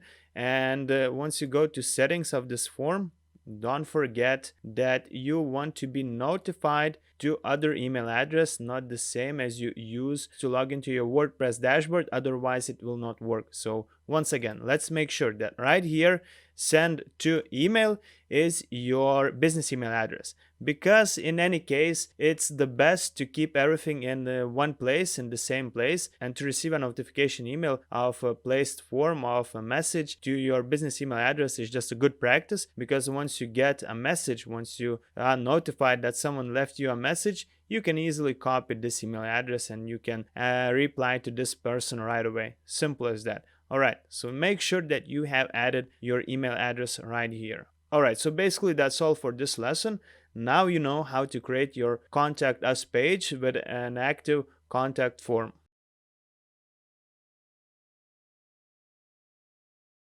In this lesson, we are going to create our main menu, and I usually like to include my product categories in the main menu and display this main menu right here in our header. So that's exactly what we're gonna do in this lesson. We're just gonna create our main menu, and in this menu, we're gonna include categories, product categories, because this is a quite simple layout and it's very easy to understand for our visitors. All right, so let's go to the dashboard, and before we create our menu, first we should know the URLs of our categories. So let's go to products right here and let's open categories in a new tab. Okay, let's go to the categories, and as you can see, this is our category tree. This is what categories we have, and we're just gonna copy the URLs of these categories and we're gonna add them to our menu. All right, so let's go back to this tab right here, and now we should go to appearance right here and let's select menus. As you can see right here, we have menu editor, and if you would go right here, as you can see, we have more menus, not just the one menu that is right here, main menu. We have quick link, secondary menu, and if you would click right here, you could create as many menus actually as you want. It's completely up to you, but in this course and in this lesson, I'm gonna show you how I do it myself. And if you will ever want to create a new menu, you can simply click right here and this new menu will pop up here and you can add any type of menu. If I would go right here, manage locations, we're not gonna do anything here because once we're gonna edit our header and our footer, we basically be able to access all those settings right here, but in a different location. So we don't need to do anything here. And okay, let's go back to menus. And as you can see right here, if you would select menu location, so you can select menu location, but right now everything is good as it is by default. All right, so our goal right now is to create a new menu item so we can add this menu item to our menu. All right, so let's use custom links. So right here, you want to add the URL of your category. So let's go back to categories and let's open this category in a new tab as well. Let's click view. And now we want to copy this category and let's go back to our menus and just paste this URL right here and add the title of your category. All right, let's click add to menu. And as you can see, we successfully added a new menu item. Now we can actually delete this menu item that was created by default because we're not gonna use it, and we can click right here, remove. Alright, so let's go back to all categories. Now we can close this category, and let's open bath toys in a new tab just like we did with the wooden toys. And again, let's copy this category. Let's go back to our menu editor, and right here just paste the URL and give the title to this category. Alright, let's click add to menu.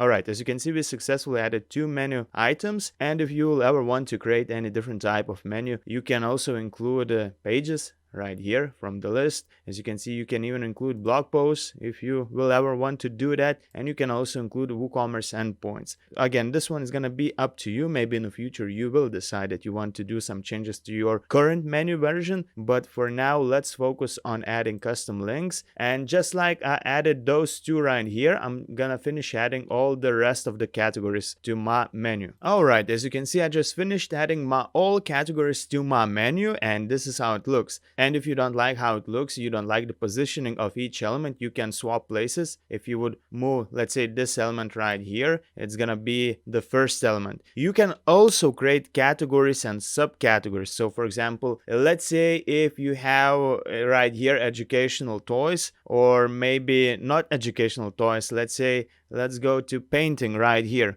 So let's say our painting would be the main category, and you're gonna have subcategories like child categories for brushes, for paper, or something else similar, and you want to make this category right here the main one, and you want to create a drop down menu. So in this case, you would have to take your subcategory. Let's say this is the subcategory with paintbrushes, and if we would move it to the right side just like that, we will be able to create a drop down menu. Let's not do this right now because we don't have any parent and child categories. Everything is good as it is, so we can move it back.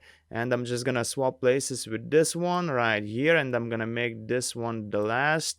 And I feel like it looks good. And now we can click save menu.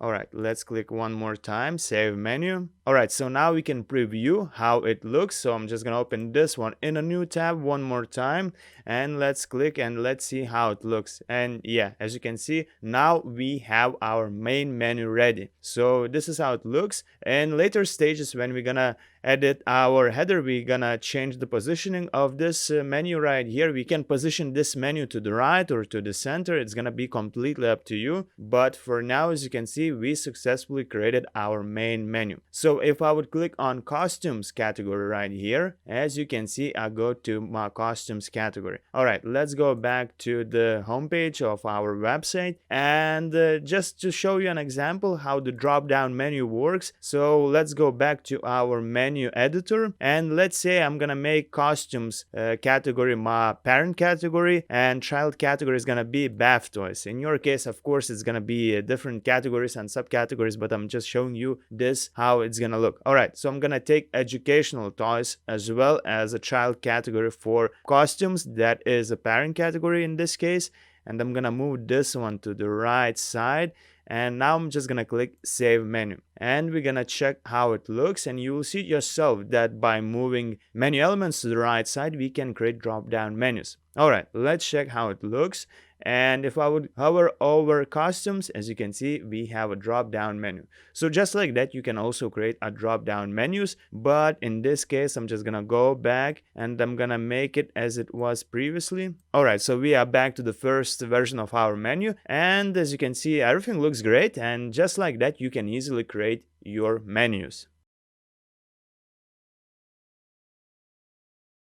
In this lesson, we're gonna start customizing our WordPress theme. So to start customizing it, you have to click right here, customize. Alright, so as you can see, this is how our customization options look. And sometimes in rare occasions, once you click on customize, it could freeze and it might not load. So in this case, try closing your browser and opening it one more time. But I think it shouldn't happen to you. But again, if this happens, if once you click on customize, case you're not seeing anything and just freezes, try refreshing your browser or restarting your computer and it should help. It just happened to me a couple of times, but probably it was the fault of my computer. Alright, so let's check the sidebar of all customization options. So as you can see, we even have this notice right here. If you would use Astra Pro version, you would have more customization options. So this is the biggest downside when you are using free themes, is that you are lacking customization options. But in any case, no matter what type of theme you are working on, you still can squeeze out this theme and you can get good results. So that's exactly what we're gonna do in this section. And in later section where I'm gonna show you how to edit everything with a premium theme, you will see yourself how many customization options you're gonna have compared to this Astra theme. Alright, so let's start with global settings right here. And as you can see, if I would go to typography tab, I can change the font on my website. So as you remember, when I was installing a starter template, I had an option to choose what font and what color palette I want to use. So if you chose a font and you don't like it anymore, this is where you can change it. Alright, let's go back. And in colors, so in colors, of course, you will be able to change the color palette of your website.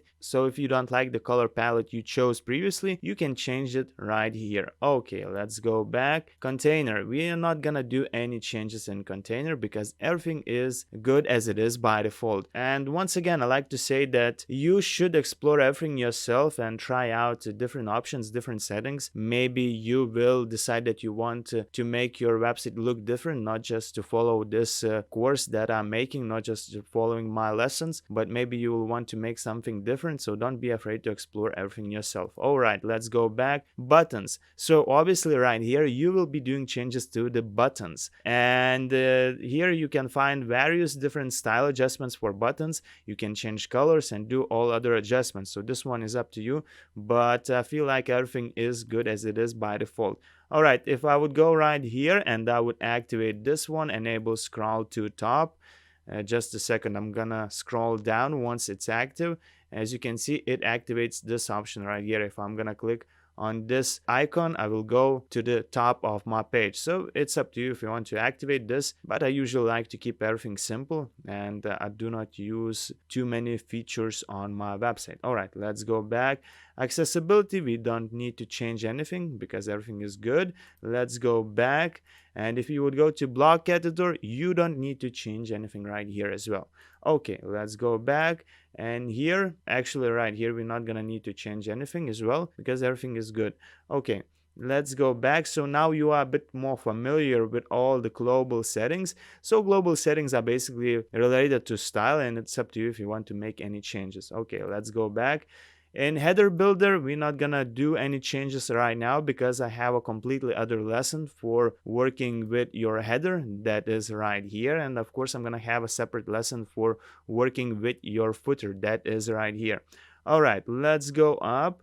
And breadcrumbs, we don't need to activate any breadcrumbs because it will mess up the way our layout looks. So for example, if I'm gonna click on this product right here, and if I would activate breadcrumbs, let's say just like that, as you can see, we have breadcrumbs. Basically, we have a short map of our page, the current page we add, the category, and the home page. But again, with e-commerce stores, I do not use that, and you don't really need to use that as well. Okay, let's go back. All right, just a second, let me see. All right, let's go back to global settings, and I just wanted to check something with colors. Oh yeah, so something is important here after all, even though like I said, those settings are completely up to you. Again, don't be afraid to explore everything yourself, but here the one thing that is important to me is that I don't like this gray color right here. As you can see, my image is with a white background, and I would like to have this gray color in white as well. So this is that option, side background. I'm gonna click right here,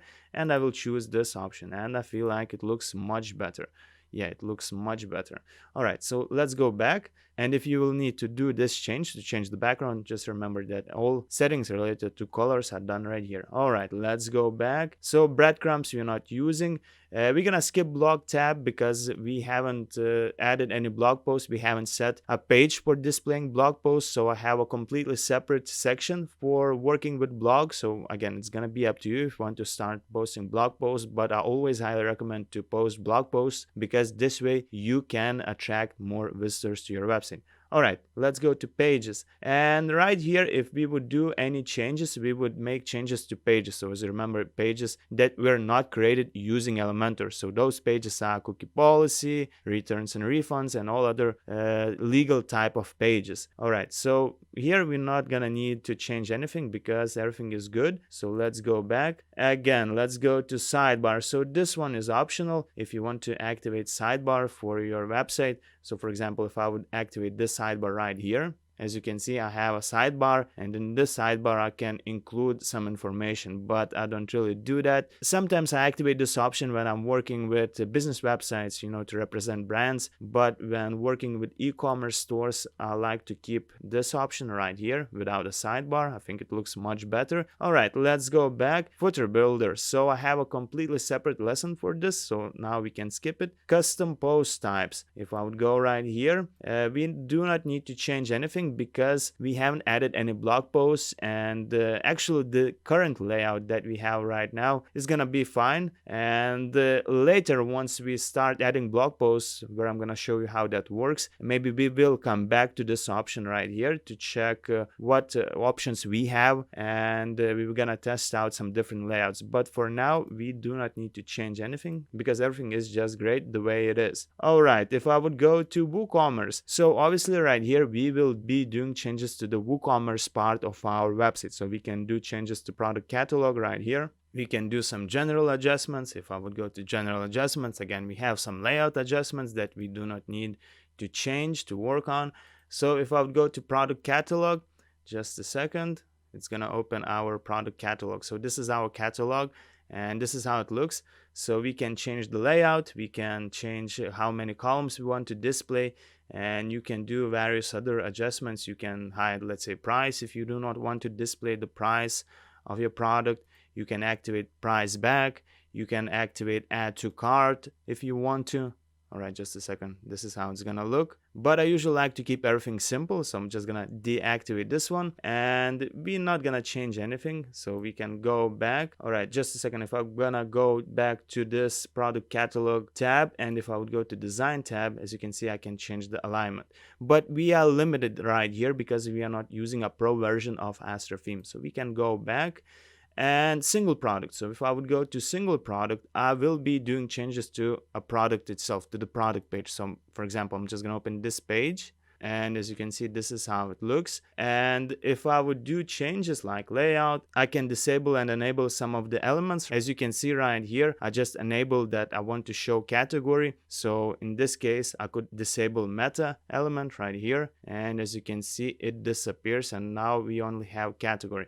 But I usually like to keep it this way, and I can disable the category, because if we're gonna show everything this way with meta enabled, as you can see, we have category and we have tags for this product. Payments, we can enable this one. You can let your customers know what type of payments you accept, and as you can see, we have Visa, we have MasterCard, and all other options. You can even add other options, like if you type PayPal, you could add an icon. So for example, if I'm gonna look for PayPal icon, as you can see, I can add a PayPal icon just like that. All right, just a second. And this is how it's gonna look. So we can keep it this way. It should increase our trust to our customers. We say that guaranteed save checkout. Usually such simple tricks work, and you could expect increase in conversion rate. All right, let's scroll down. What else we have?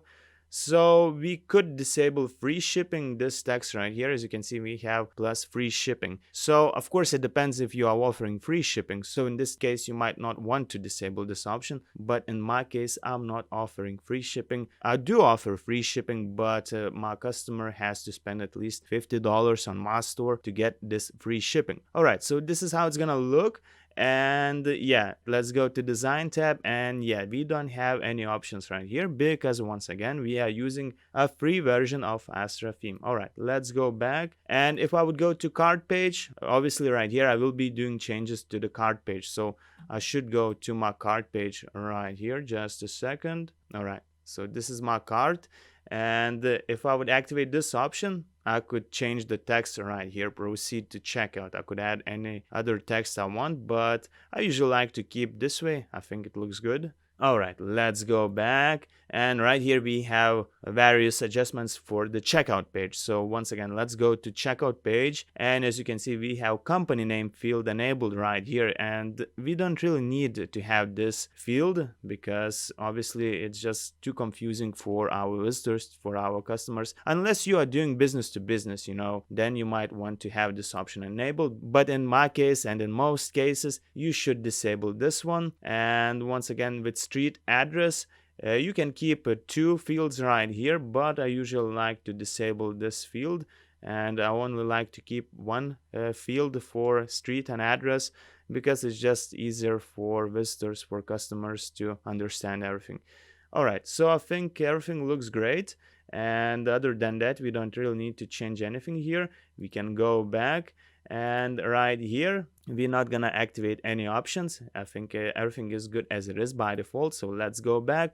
Product images, here you can do changes to the product images, to the size and everything like that, but I feel like everything is good as it is by default, so we don't need to change anything. Store notice, so this one is completely up to you if you want to activate it. So for example, if I'm gonna activate store notice right here, as you can see, this is how it looks, and now we cannot see our header, so we should activate this option right here, and as you can see, this is how it looks. And yeah, it doesn't make sense. We do not need to show this message, but I usually like to include that I offer free shipping for orders over $50 or something like that. So in this case, I'm just gonna type exactly that. And as you can see, this is how it would look. I can also change the color. Oh, this is where I'm doing changes to the text color, but I can change the color of this bar right here. So I think this color should fit my style. You know what? Actually, I have color ready, so I'm just gonna paste the code right here. Alright, as you can see, this is how it would look, and once again, it's completely up to you if you want to display this message, but it's one of the ways you can do that, and you can say that you are offering free shipping, but in this case I'm just gonna disable it. I just wanted to show you how it works. Alright, let's go back, and what else we have? We don't really need to change anything here, because this is it. Actually, we don't have any more options, so we can go back, and in site identity we're gonna add a site icon. So this is quite important. Site icon is shown right here, because right now we have a WordPress icon, and I'm just gonna upload a site icon. So I have my file ready. Alright, so I just uploaded my image, and this is the dimensions, 512 by 512 pixels. And let's click select, and as you can see, now we have my icon. Alright, let's go to site title and logo settings. Let's change the logo, so let's click right here, and this is the logo. I uploaded this logo previously, and let's do some cropping right now.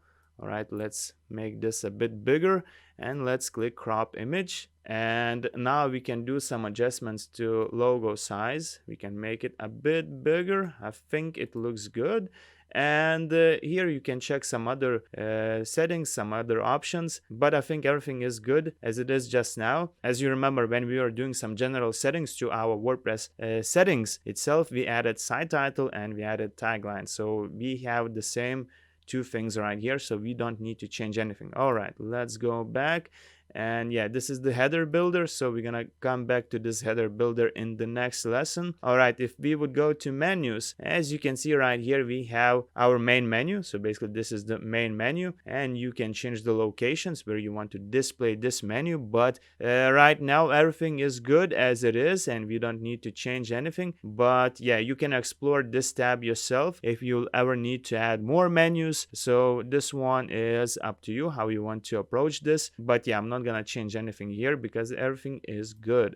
All right, let's go to widgets. So right here in widgets, let's go to WooCommerce sidebar. We can add some widgets. So here I like to display categories I have. So widgets are basically small pieces of content, of information. You could add an image. Let's say if you would click right here, and you could click browse all, and if you would look for an image, let's say you could include an image that says that you are offering some type of sale. It's just one way you can do it. This is just one of the widgets you can add, but I usually like to include my categories. So if I'm gonna scroll down, as you can see, we have WooCommerce widgets. So just a second, where is this featured category? Just a second. Yeah, this is the widget. So I'm just gonna click right here, and as you can see, this is how it looks. So we can keep it just like that, and now we have this widget, and our visitors gonna see how many products each category has, and it's gonna be easier for them to navigate our website. All right, so we can keep it just like that. Let's go back.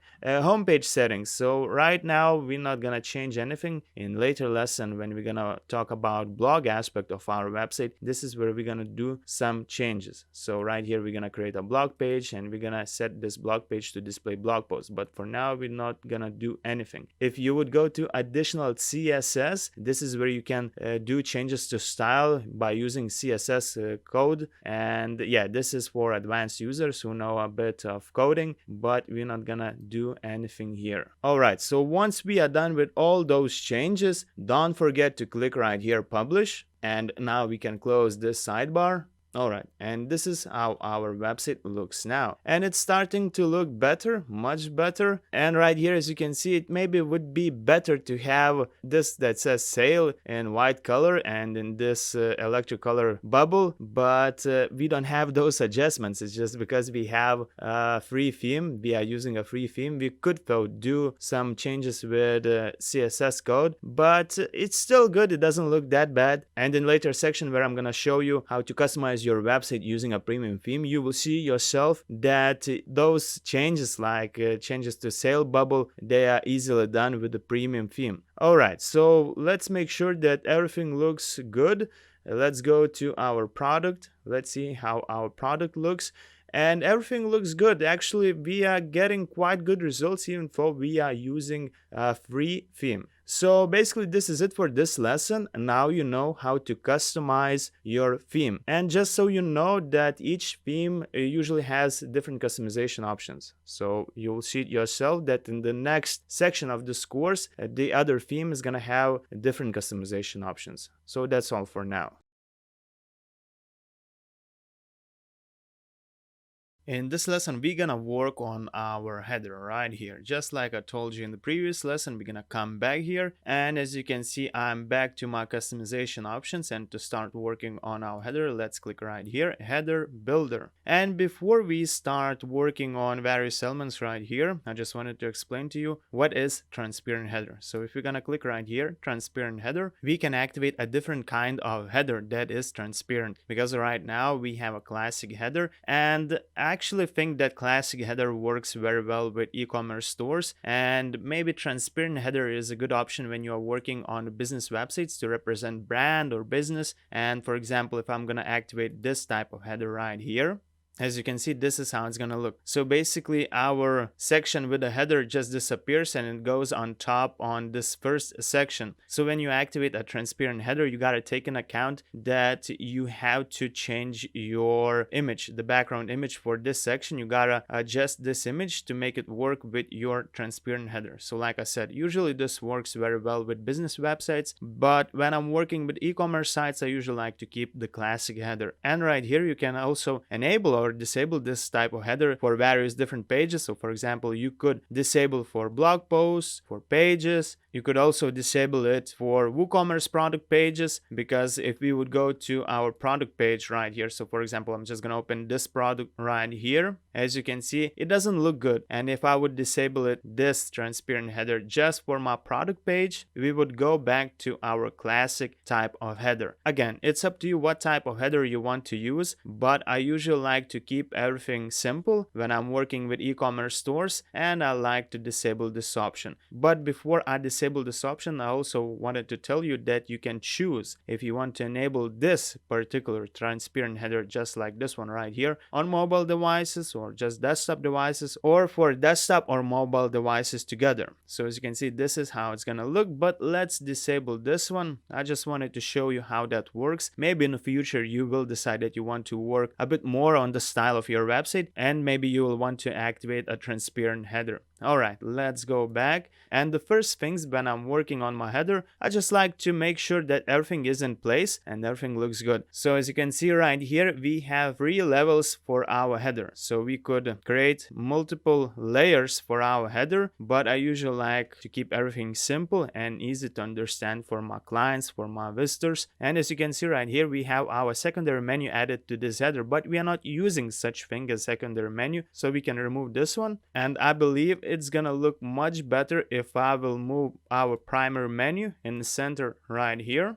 And I feel like it's gonna look much better if I'm gonna move the cart page to the right of this header. I know now it doesn't make too much sense because we cannot see our account element. So let's work on this element right here. So this element will let our visitors, our customers, to log into their account. Alright, so instead of using avatar, let's use text. I like to use text because it's straightforward and easy to understand. And right now, account URL, it just doesn't make sense because we don't have such URL on our website. And if I would go to login URL, it's a completely different URL from my website. So we have to find out what is our URL, what is our URL of our account page. So to do this, let's open our website in incognito mode. So I'm just gonna open this in a new private window. I'm just gonna go to my website. As you can see at the moment, this is how it looks. And if I would click right here, this is my account page. So if I'm gonna click on this one,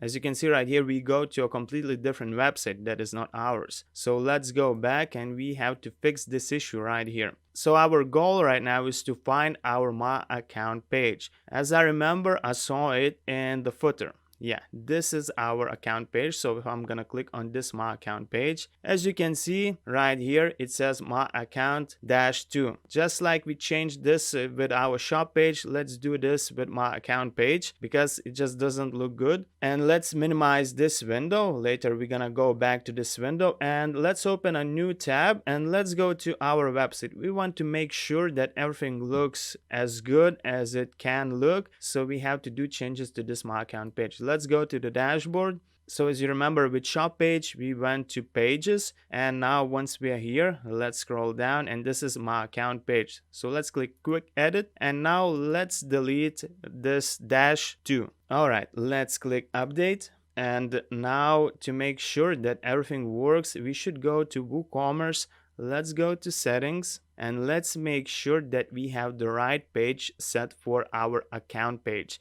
So let's go to advanced tab, and as you can see right here in My Account page, we have page that has ID 99. So this is the same page that we did changes to, and now we want to save changes. Even though we didn't do any changes, let's do this because this will help us to put all changes in place. Alright, before we leave, let's purge all cache, and now we can close this tab here. And let's go back to our incognito mode. And now we can go back to our home page because we want to repeat the whole steps. So let's refresh this page before we go to My Account page. And let's scroll down and let's select My Account. And as you can see, now the -2 is gone. So now we want to copy this URL right here because we're gonna use it for this element here.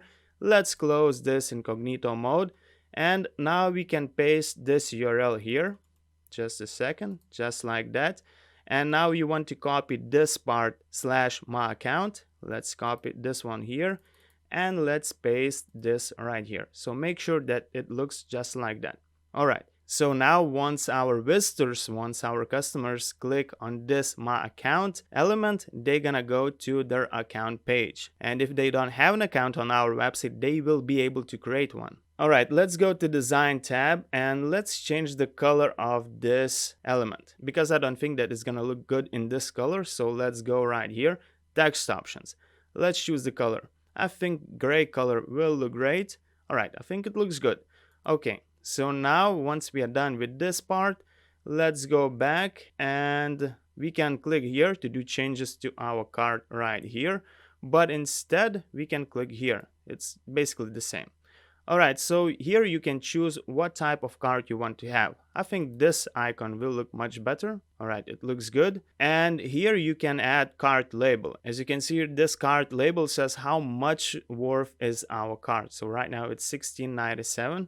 So you can change that here. You can even hide cart total label. So for example, if I'm gonna activate this one and nothing happens and it's completely normal, it just works when your cart is completely empty. So this one right here won't show you zeros. So instead of doing this, I usually like to keep everything simple. I'm just gonna delete this cart label and it just disappears. Alright, if I would click right here, I could choose any different types of labels, but like I said, I usually like to keep everything empty because this way it's gonna look much better on other devices as well. Alright, what could we do? I think we could change the color of this icon right here. So to do those changes, we have to go here, design, and let's change the card color. I want to make card color the same as my logo color right here. So I have this color ready. I'm just gonna open this one here and I will paste this color right here. Alright, this is how it looks. You can barely see changes, but I think it looks better. Alright, count color. We can change the count color to white. I think it's gonna look much better. Alright, so if I would hover over this element here, as you can see, it turns black. So I could change this one here as well into white color. And if I'm gonna hover one more time, nothing happens. So we could actually change the hover color. So if I would click right here and I would choose this color, as you can see, it's a bit different than this color here. And just a second. And if I would hover over my cart icon, as you can see, this is how it looks. And I think it looks quite good. I usually like to keep this type of minimalistic and simple header because I usually like to make everything as easy and simple to understand because I think this helps for our customers. And yeah, I like to keep things simple. And before we leave, before we publish all the changes, let's make sure that everything looks great on other devices as well. So if I would click on tablet view, as you can see, this is how it's gonna look. Of course, I can see that it doesn't look too good. The whole homepage layout, it looks quite messy, but it doesn't necessarily mean that it's gonna look on tablets. Sometimes it just freezes and you have to check on the tablet itself or on mobile device. And if you see that it's not working, it doesn't look good, the whole layout, just like the homepage layout that we worked on previously, doesn't look good. As you remember, you should do some adjustments in your homepage like we did on sections, like we did with columns, because sometimes those changes, they just disappear, they do not save. And like I said, it's the biggest downside when you are working with the free themes because you are lacking a lot of customization options and you have to work on those settings, on those changes a couple of times. Alright, but before we leave, let's make sure that we have a good layout. So the layout I like to use, I like to keep my site logo in the middle, just like that. And on the left side, I like to keep my menu. I think it looks good. We could change the color of this menu. So if I'm gonna click on toggle menu, as you can see, we can choose the icon style. We can change the style, but do not expect big changes. So for example, if I'm gonna choose outline, it's not gonna look too good. But like I said, we are working with a free theme and we are limited with customization options. Alright, so let's go to design and let's make sure that we have the same color as we have for our card or our logo, because I believe it's gonna look much better. Alright, so I have this color ready, so I'm just gonna paste it here. Alright, and I feel like it looks better. Alright, let's check how it's gonna look on mobile devices. And as you can see, this is how it's gonna look on mobile devices. Maybe it doesn't look too good because once again, we are working with a free theme and you shouldn't expect extremely good results because we are working with the free tools. And you shouldn't forget that such tools, they have premium versions for a reason, because when you are limited with customization options, usually people tend to get a pro version. Alright, so let's go back to our desktop view. Let's see how it looks, and I feel it looks good. So once you're done with those changes, let's click publish. And once again, when you're working on any part of your website, do not be afraid to explore everything yourself. If you do not publish any changes, you will not mess anything up, so you don't need to worry about anything. Alright, so we are done with those changes and now we can close this sidebar. Alright, so I feel like it looks quite good, and before checking all the changes, let's go to the dashboard and let's click right here, purge all cache. Let's make sure that all changes are live. Alright, let's go back to our site. And now I'm just gonna go back to my website in incognito mode, and I'm just gonna go through some of the buttons to make sure that they work. Alright, so this is how it looks, and I think it looks much better than the previous version. And right here, we do not have text my account. So to have this text, first of all, you have to log into your account. Your users, your customers will have to log into their account to see this text. Alright, let's click on this icon here to make sure that everything works. And yes, everything works. So our users can use this page to log into their account, or they can register. So as you can see, we have a functioning header. It works. And if I would go to any category, everything works. Alright, so I'm just gonna close this one. And this is it. Now you know how to customize your header. And if you do not like this layout that I showed you, you can try to come up with any different type of layout, but I usually like to keep things simple. Alright, that's all for this lesson.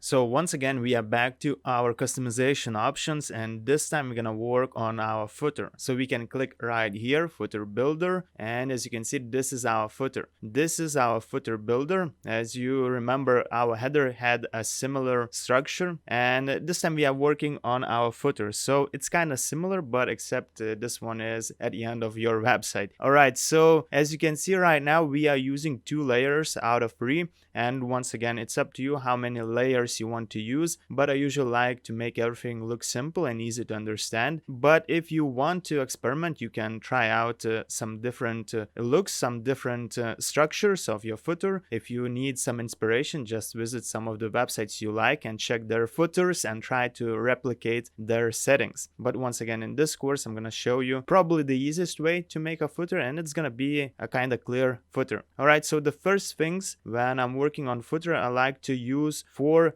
columns. So right now it's using 3 columns, so we should click right here, and this is where we're gonna work on this row right here. So as you can see, it's set to 3 and we want to set it to 4. And right now we have to move this widget right here, because in this column it had 2 widgets, so we want to make 1 widget per each column. Alright, so we are getting there, but it still doesn't make too much sense, I understand. So let's start with the first widget. So when you want to add information to your widget, you have to click right here, just like that. And right now we are working on widgets. So widgets are small pieces of content that can be displayed in various places of your website. Sometimes if you want, you can display widgets in the sidebar of your website if you have activated the sidebar, but I think the sidebar works very well with other types of websites and not particularly with e-commerce websites. Alright, so now we have to add blocks. So it's similar to adding blocks to your page or to a blog post. So right now we have to add a heading block, and just click on this block and simply just like that you will add it to your footer. Alright, so I usually like to start the first column with information for our customers, with help information, helpful information like contact page, shipping and delivery, payments, and other. Alright, so I'm just gonna type help right here. Alright, and right now it's a bit too large, so we should change the heading level. So I'm gonna choose the 3rd level, and I think it looks better. Alright, so now we should add another block, and this time we're gonna use block that is called list. If you cannot see this block, just use search, type list, and you will find this block.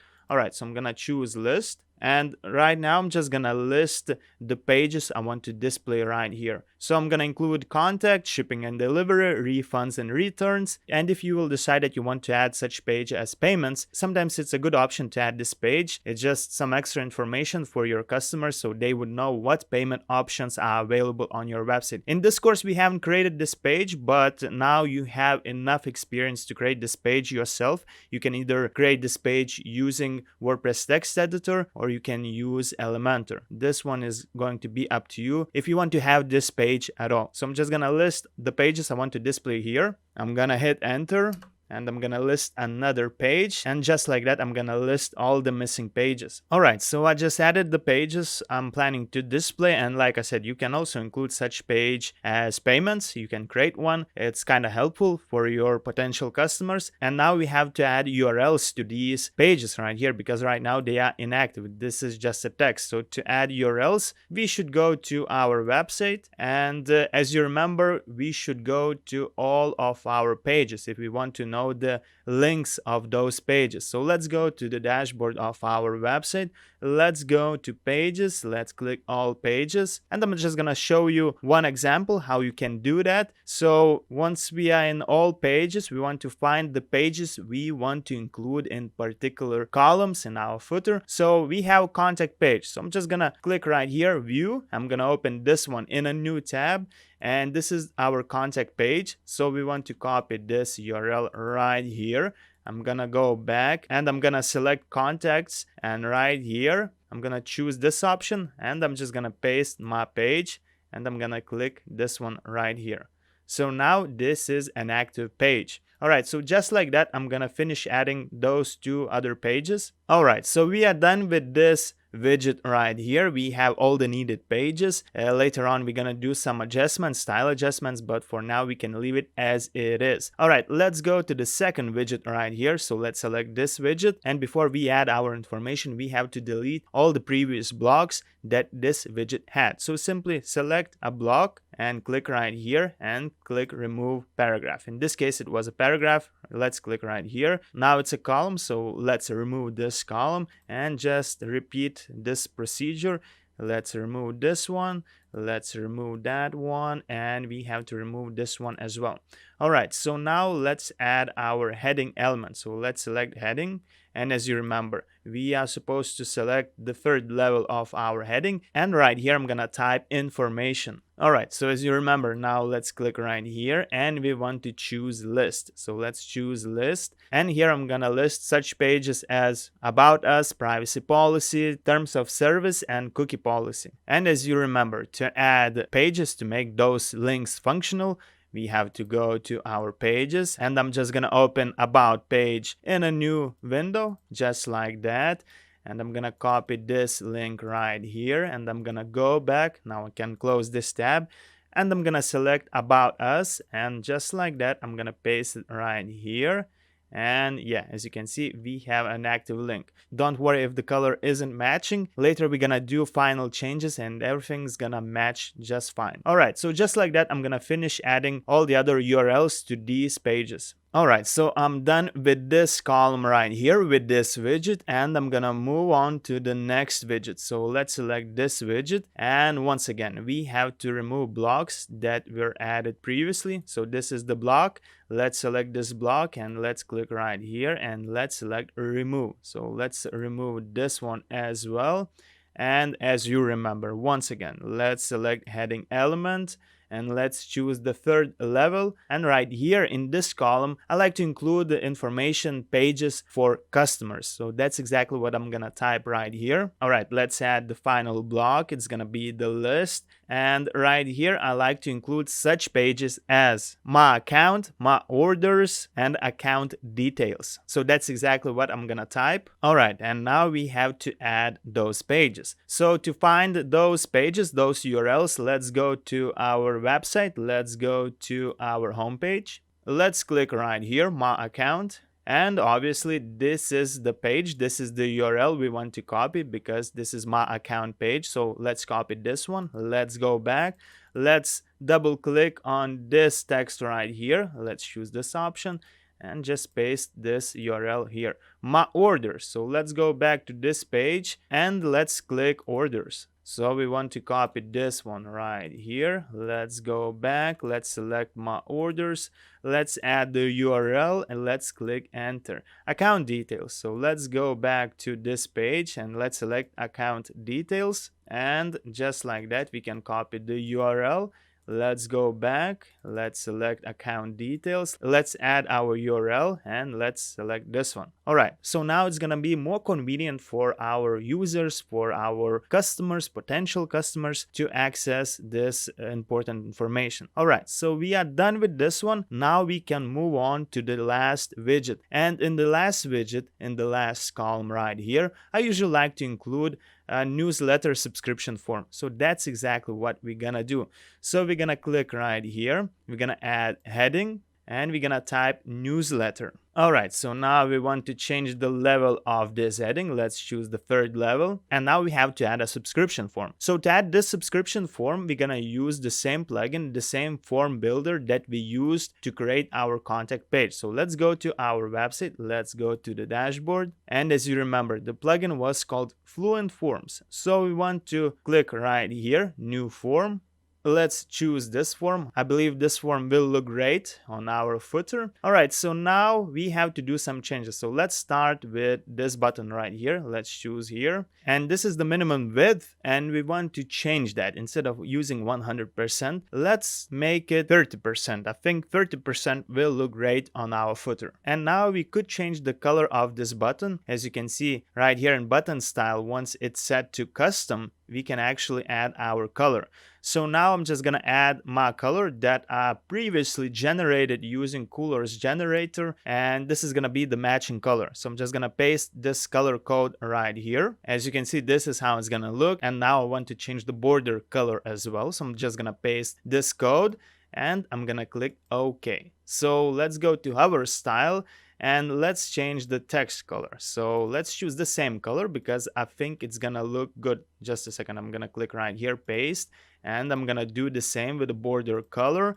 I'm gonna paste it right here, and I feel like it's gonna look much better. So we have subscribe button, and now we should do some changes to this field, to this input field, and right here email. So we can actually disable this one required because we don't want to show this star here, and in any case our visitors will know that they have to enter their email address to subscribe to our newsletter, so we don't need to activate this required field. Let's add element label. So this label will be displayed above this form in our footer. So I usually like to encourage our visitors to subscribe to our newsletter. I usually don't call this as just a newsletter. I like to call this as a special members club, something like that, because newsletter doesn't sound too good, and we want to be a bit creative with this one. So I'm gonna add a label. All right, I believe it's gonna look good, and now we should change the title of this form so we would know that it's a footer newsletter form. So we can add the title, footer newsletter. Let's click rename, and now we should go to settings and integrations. Just a second. Stay on page, and we want to click save form. So before we move to settings and integrations, let's save this form. All right, let's go to settings and integrations, and we want to change thank you message. So thank you for subscribing to our newsletter. All right, I believe it's gonna look good. Now we can click save settings, and now you just have to remember that this is the number 7 form. This is the idea of this form. And now we can go back to our footer builder, and right here let's click plus, and let's use a search to look for Fluent. All right, let's choose this one, and everything should position properly. If it's not gonna work, we're gonna do some changes, so no worries about that. All right, so now we should do some changes to the style of these widgets right here. But before we do that, I just want to change the background color of this footer itself. So I usually like to go with a neutral colors. So let's click right here, and let's go to design tab, and the neutral color is gonna be a light gray color. So let's go right here, maybe let's choose this one here, and I feel like it's gonna look good. And now we should do changes to these widgets because I don't like the colors. So let's do some changes to this widget right here. So to do changes to this widget, let's click right here, design. All right, so now let's go to link color, and I guess we can choose this color. All right, and once we hover, we can choose this color. Let's see how it's gonna look. No, actually we could choose this color. Yeah, with this color it's gonna look better. All right, so let's do the same with this widget. Let's click right here, design, And let's choose link color. So the link color is gonna be this one, our color is gonna be this one. And let's see, yeah, this is how it looks. Let's do changes to this widget. Just a second, let's select design. Let's click on the link color. Let's choose this one and let's choose our color. It's gonna be this one. All right, so now everything is looking much better. And now we should do some changes to the bottom part of our footer. So first of all, let's change the color of this one. We could go with a bit darker gray color. So let's go right here. Let's choose background. And I think if I'm gonna choose this color, I could go with a bit darker version, just like that. And I feel like it's gonna look good. We could also change the color of the copyright if you want. If this color doesn't look too good, we could go to design tab. And as you can see, we can change the color. So if we would go with this color, it's not gonna look that good. All right, with this color, it's gonna look a bit better. All right, we could actually change this color to a bit lighter gray. So let's go to design and let's choose a bit lighter gray. I think it's gonna look perfect. All right, so now we can add our social media icon. So let's click right here, social, and simply just add your social media icons. If you have a Facebook page, you can add this URL right here. If you have a Twitter profile, add URL right here. Same goes with Instagram. If you don't have Yelp, of course, you can disable this one. We are not gonna display this one. And if you want to add any other profiles like Reddit, Pinterest, or anything like that, just select, click add, and just add the URL right here.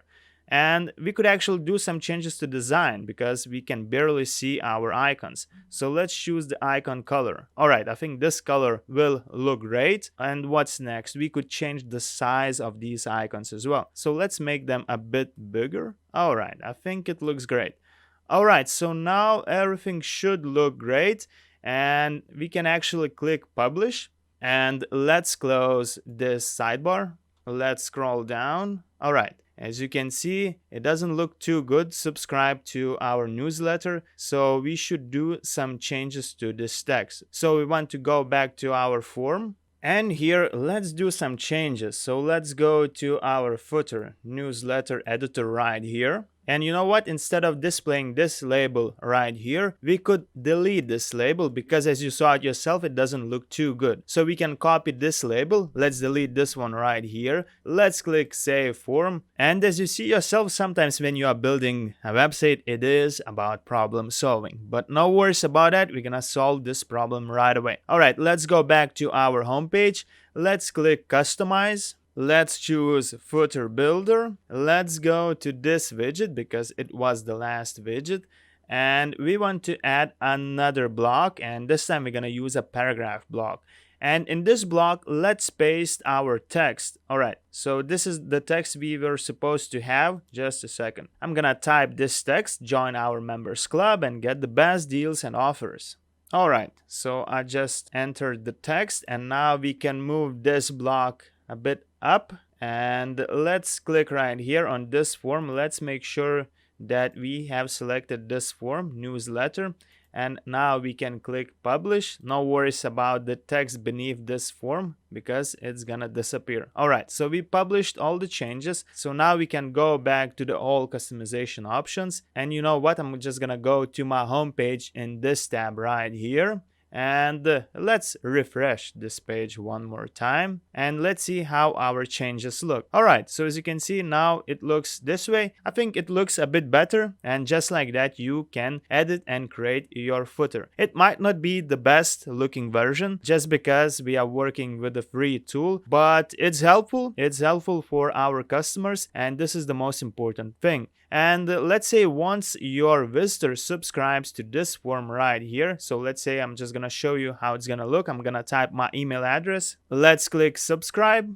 As you can see, we got this message, and now we can go to our dashboard and I'm gonna show you where all those emails go. All right, so if you would go to Fluent Forms right here, let's select all forms And as you can see, these are all the forms we have. So this is the contact form. If you would click right here, you could see all the contact messages that your visitors left to you. But as you remember yourself, you're gonna receive those messages to your email address. But it doesn't work with the footer. Those entries stay right here. So let's click on entries here. As you can see, we have one entry, and this is the email I entered. So once you're gonna have more emails, you can select them all just like that, and you can export those email addresses by clicking right here, and later you can use those email addresses for email marketing. So for this, you're gonna need to use email marketing tools like MailerLite or any other. So this one is gonna be up to you.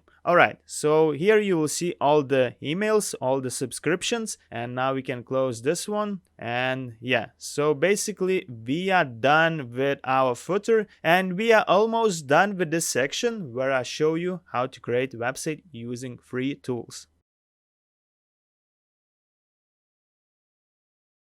Alright, before we finish with this section, we have some final touches, final things to take care of before we are finally done with this section where we were working with a free theme called Astra. Alright, so since we are in the customization options, you know what? We could actually add one thing to our header. It might not be so important if you have a small website and you don't have too many products to display, but if you have more products and maybe in the future you're gonna add some more, then it would be a good thing to add a search option for your customers, for your visitors. So usually I like to include this one in the header. So let's click on the header. All right, let's click right here, just a second. And right here, we could add a search option for our visitors. So let's click here and let's choose search. And just like that, you can add search to your website. All right, if I'm gonna move this to the right side, this is how it's gonna look. All right, I feel like it's gonna look good if I'm gonna click on this one.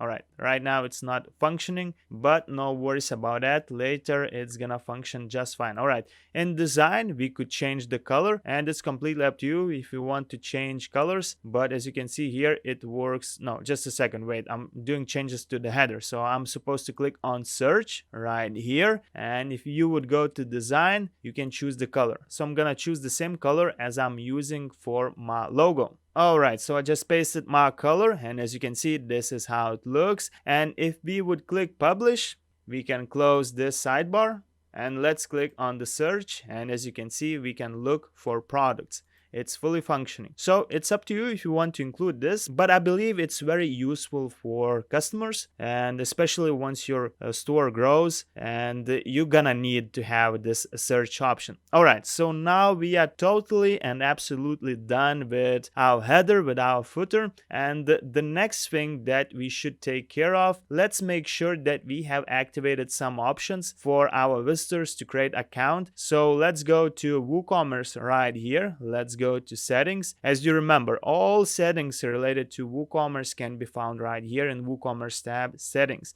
All right, let's go to accounts and privacy. And let's allow our customers to log in into an existing account during checkout. It's gonna be very convenient for them if they're gonna have an account. And let's allow our customers to create account during checkout. So this one is also quite important. And other than that, everything looks great. Now we can click Save Changes. And while we are here, we could actually go to our plugins. Just a second, right here in plugins, and let's go to installed plugins. And this theme with starter templates, they actually installed some plugins that we do not need at all. So we can disable some of those plugins, just like this one right here. It's called Cart Flows. It is quite useful plugin if you use a paid option, but this plugin costs quite a lot. So we're not gonna use this one.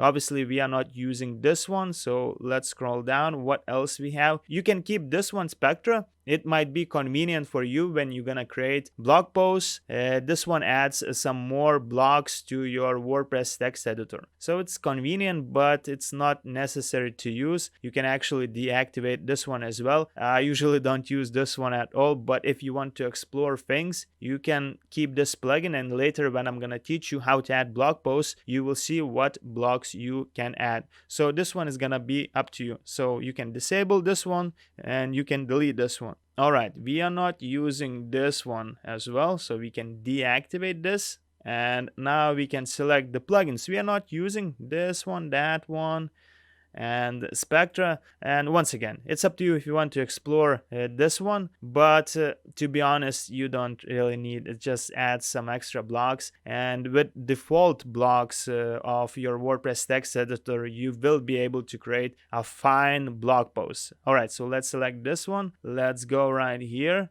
and let's select delete and let's click apply. All right, let's click OK.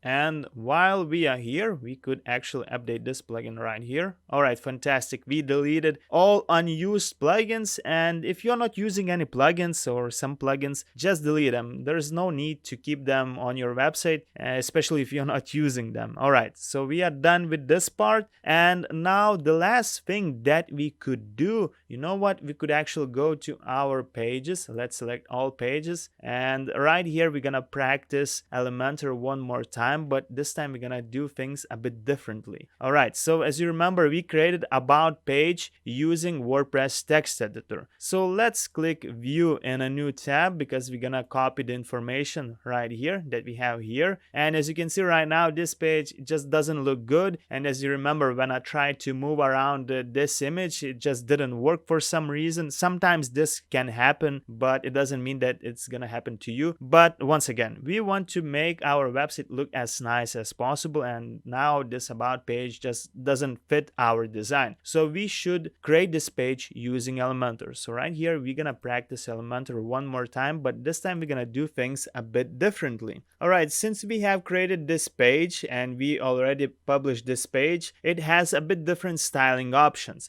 So we should create a new about page, but before we do that, let's change this page a bit. Let's add the slug, let's say 21, and let's hit update. And we are doing this because we want to create a completely fresh about page. So if we are not gonna change the slug in this old page, our newly created page gonna have slug not about, but it's gonna be about -2, just like we had with some of the other pages.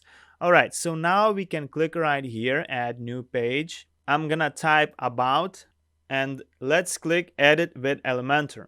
All right, so now we are editing this page using Elementor. And if I would go right here, as you can see, we have some text that we're gonna copy. So let's go back to our newly created about page. And it's up to you what you want to use, if you want to create everything from scratch. But this time I'm gonna use template. So let's choose a template. Let's go to blocks. And if you would look for about blocks, this is what we get. So right here, it's actually up to you what you want to use to make your about page better. This one is gonna be your homework, and it's for you to create your about page, and just practice Elementor, and this about page is quite simple. So work on this one. In my case, I'm just gonna use this block right here. I'm gonna click import block, and I'm gonna import another block just like that. I will go to blocks one more time, and this time I'm gonna use this one. All right, so just like that, I'm gonna import another block. And here I'm just gonna replace this information. That's all I'm gonna do. All right, as you can see, I've finished adding information, and this is how it looks. Instead of using images, I deleted those images and I added overlay to this column. As you remember, if I would click on the column, I would go to style and I chose background. No, instead of choosing overlay, I chose background. So as you can see, I added background image. And this is how it looks. I selected display size cover and it fits perfectly right here. I did the same with this one as well. And now we can click publish, and let's click have a look. And as you can see, we are in about page as we are supposed to be. And this is how our page looks now. And as you can see, it wasn't so difficult, it was quite easy. We just imported some pre-made templates, blocks, and we replaced the information. Let's compare it to the previous version. Yeah, it looked horrible, and this version looks much better. It's cleaner and it's easy to understand. All right, so since we are here, all right, just a second. Now we can close this one. We can go to the dashboard. Let's make sure that we don't have this page, the previous page that we renamed. Yeah, this is the page, and we can delete this page. This is the old about page. As you can see, it doesn't have next to it Elementor. All right, so now we have all the needed pages. We have fully functioning website. Let's check our website one more time. And as you can see, this is how it looks. So this is what we were able to squeeze out using a free Astra theme. Of course, there are more customization options with this theme, but to access those options, you would need to get Astra Pro version. An Astra Pro version gonna cost you on the early basis, or you can purchase the lifetime license that costs over $200. So that's quite a lot, but you're gonna get more customization options. But I believe with a free version, we were able to squeeze out quite good results. We have fully functioning website, and let's check one more time if our about page functions. Let's go to costumes category, and as you can see, this is how it looks. If I would select this costume right here, I can add it to cart. So let's make sure that everything functions as it's supposed. Let's click view cart. And yeah, we can select our shipping methods. We have some cross sells. Let's go to the checkout, and yeah, everything works and everything looks great. So yeah, this is how it looks, and just like that, we were able to create a website using a free theme. In the next section, you're gonna see how the premium version looks, how many customization options it has compared to this one. But I believe with a free theme, we were able to create a quite good looking store.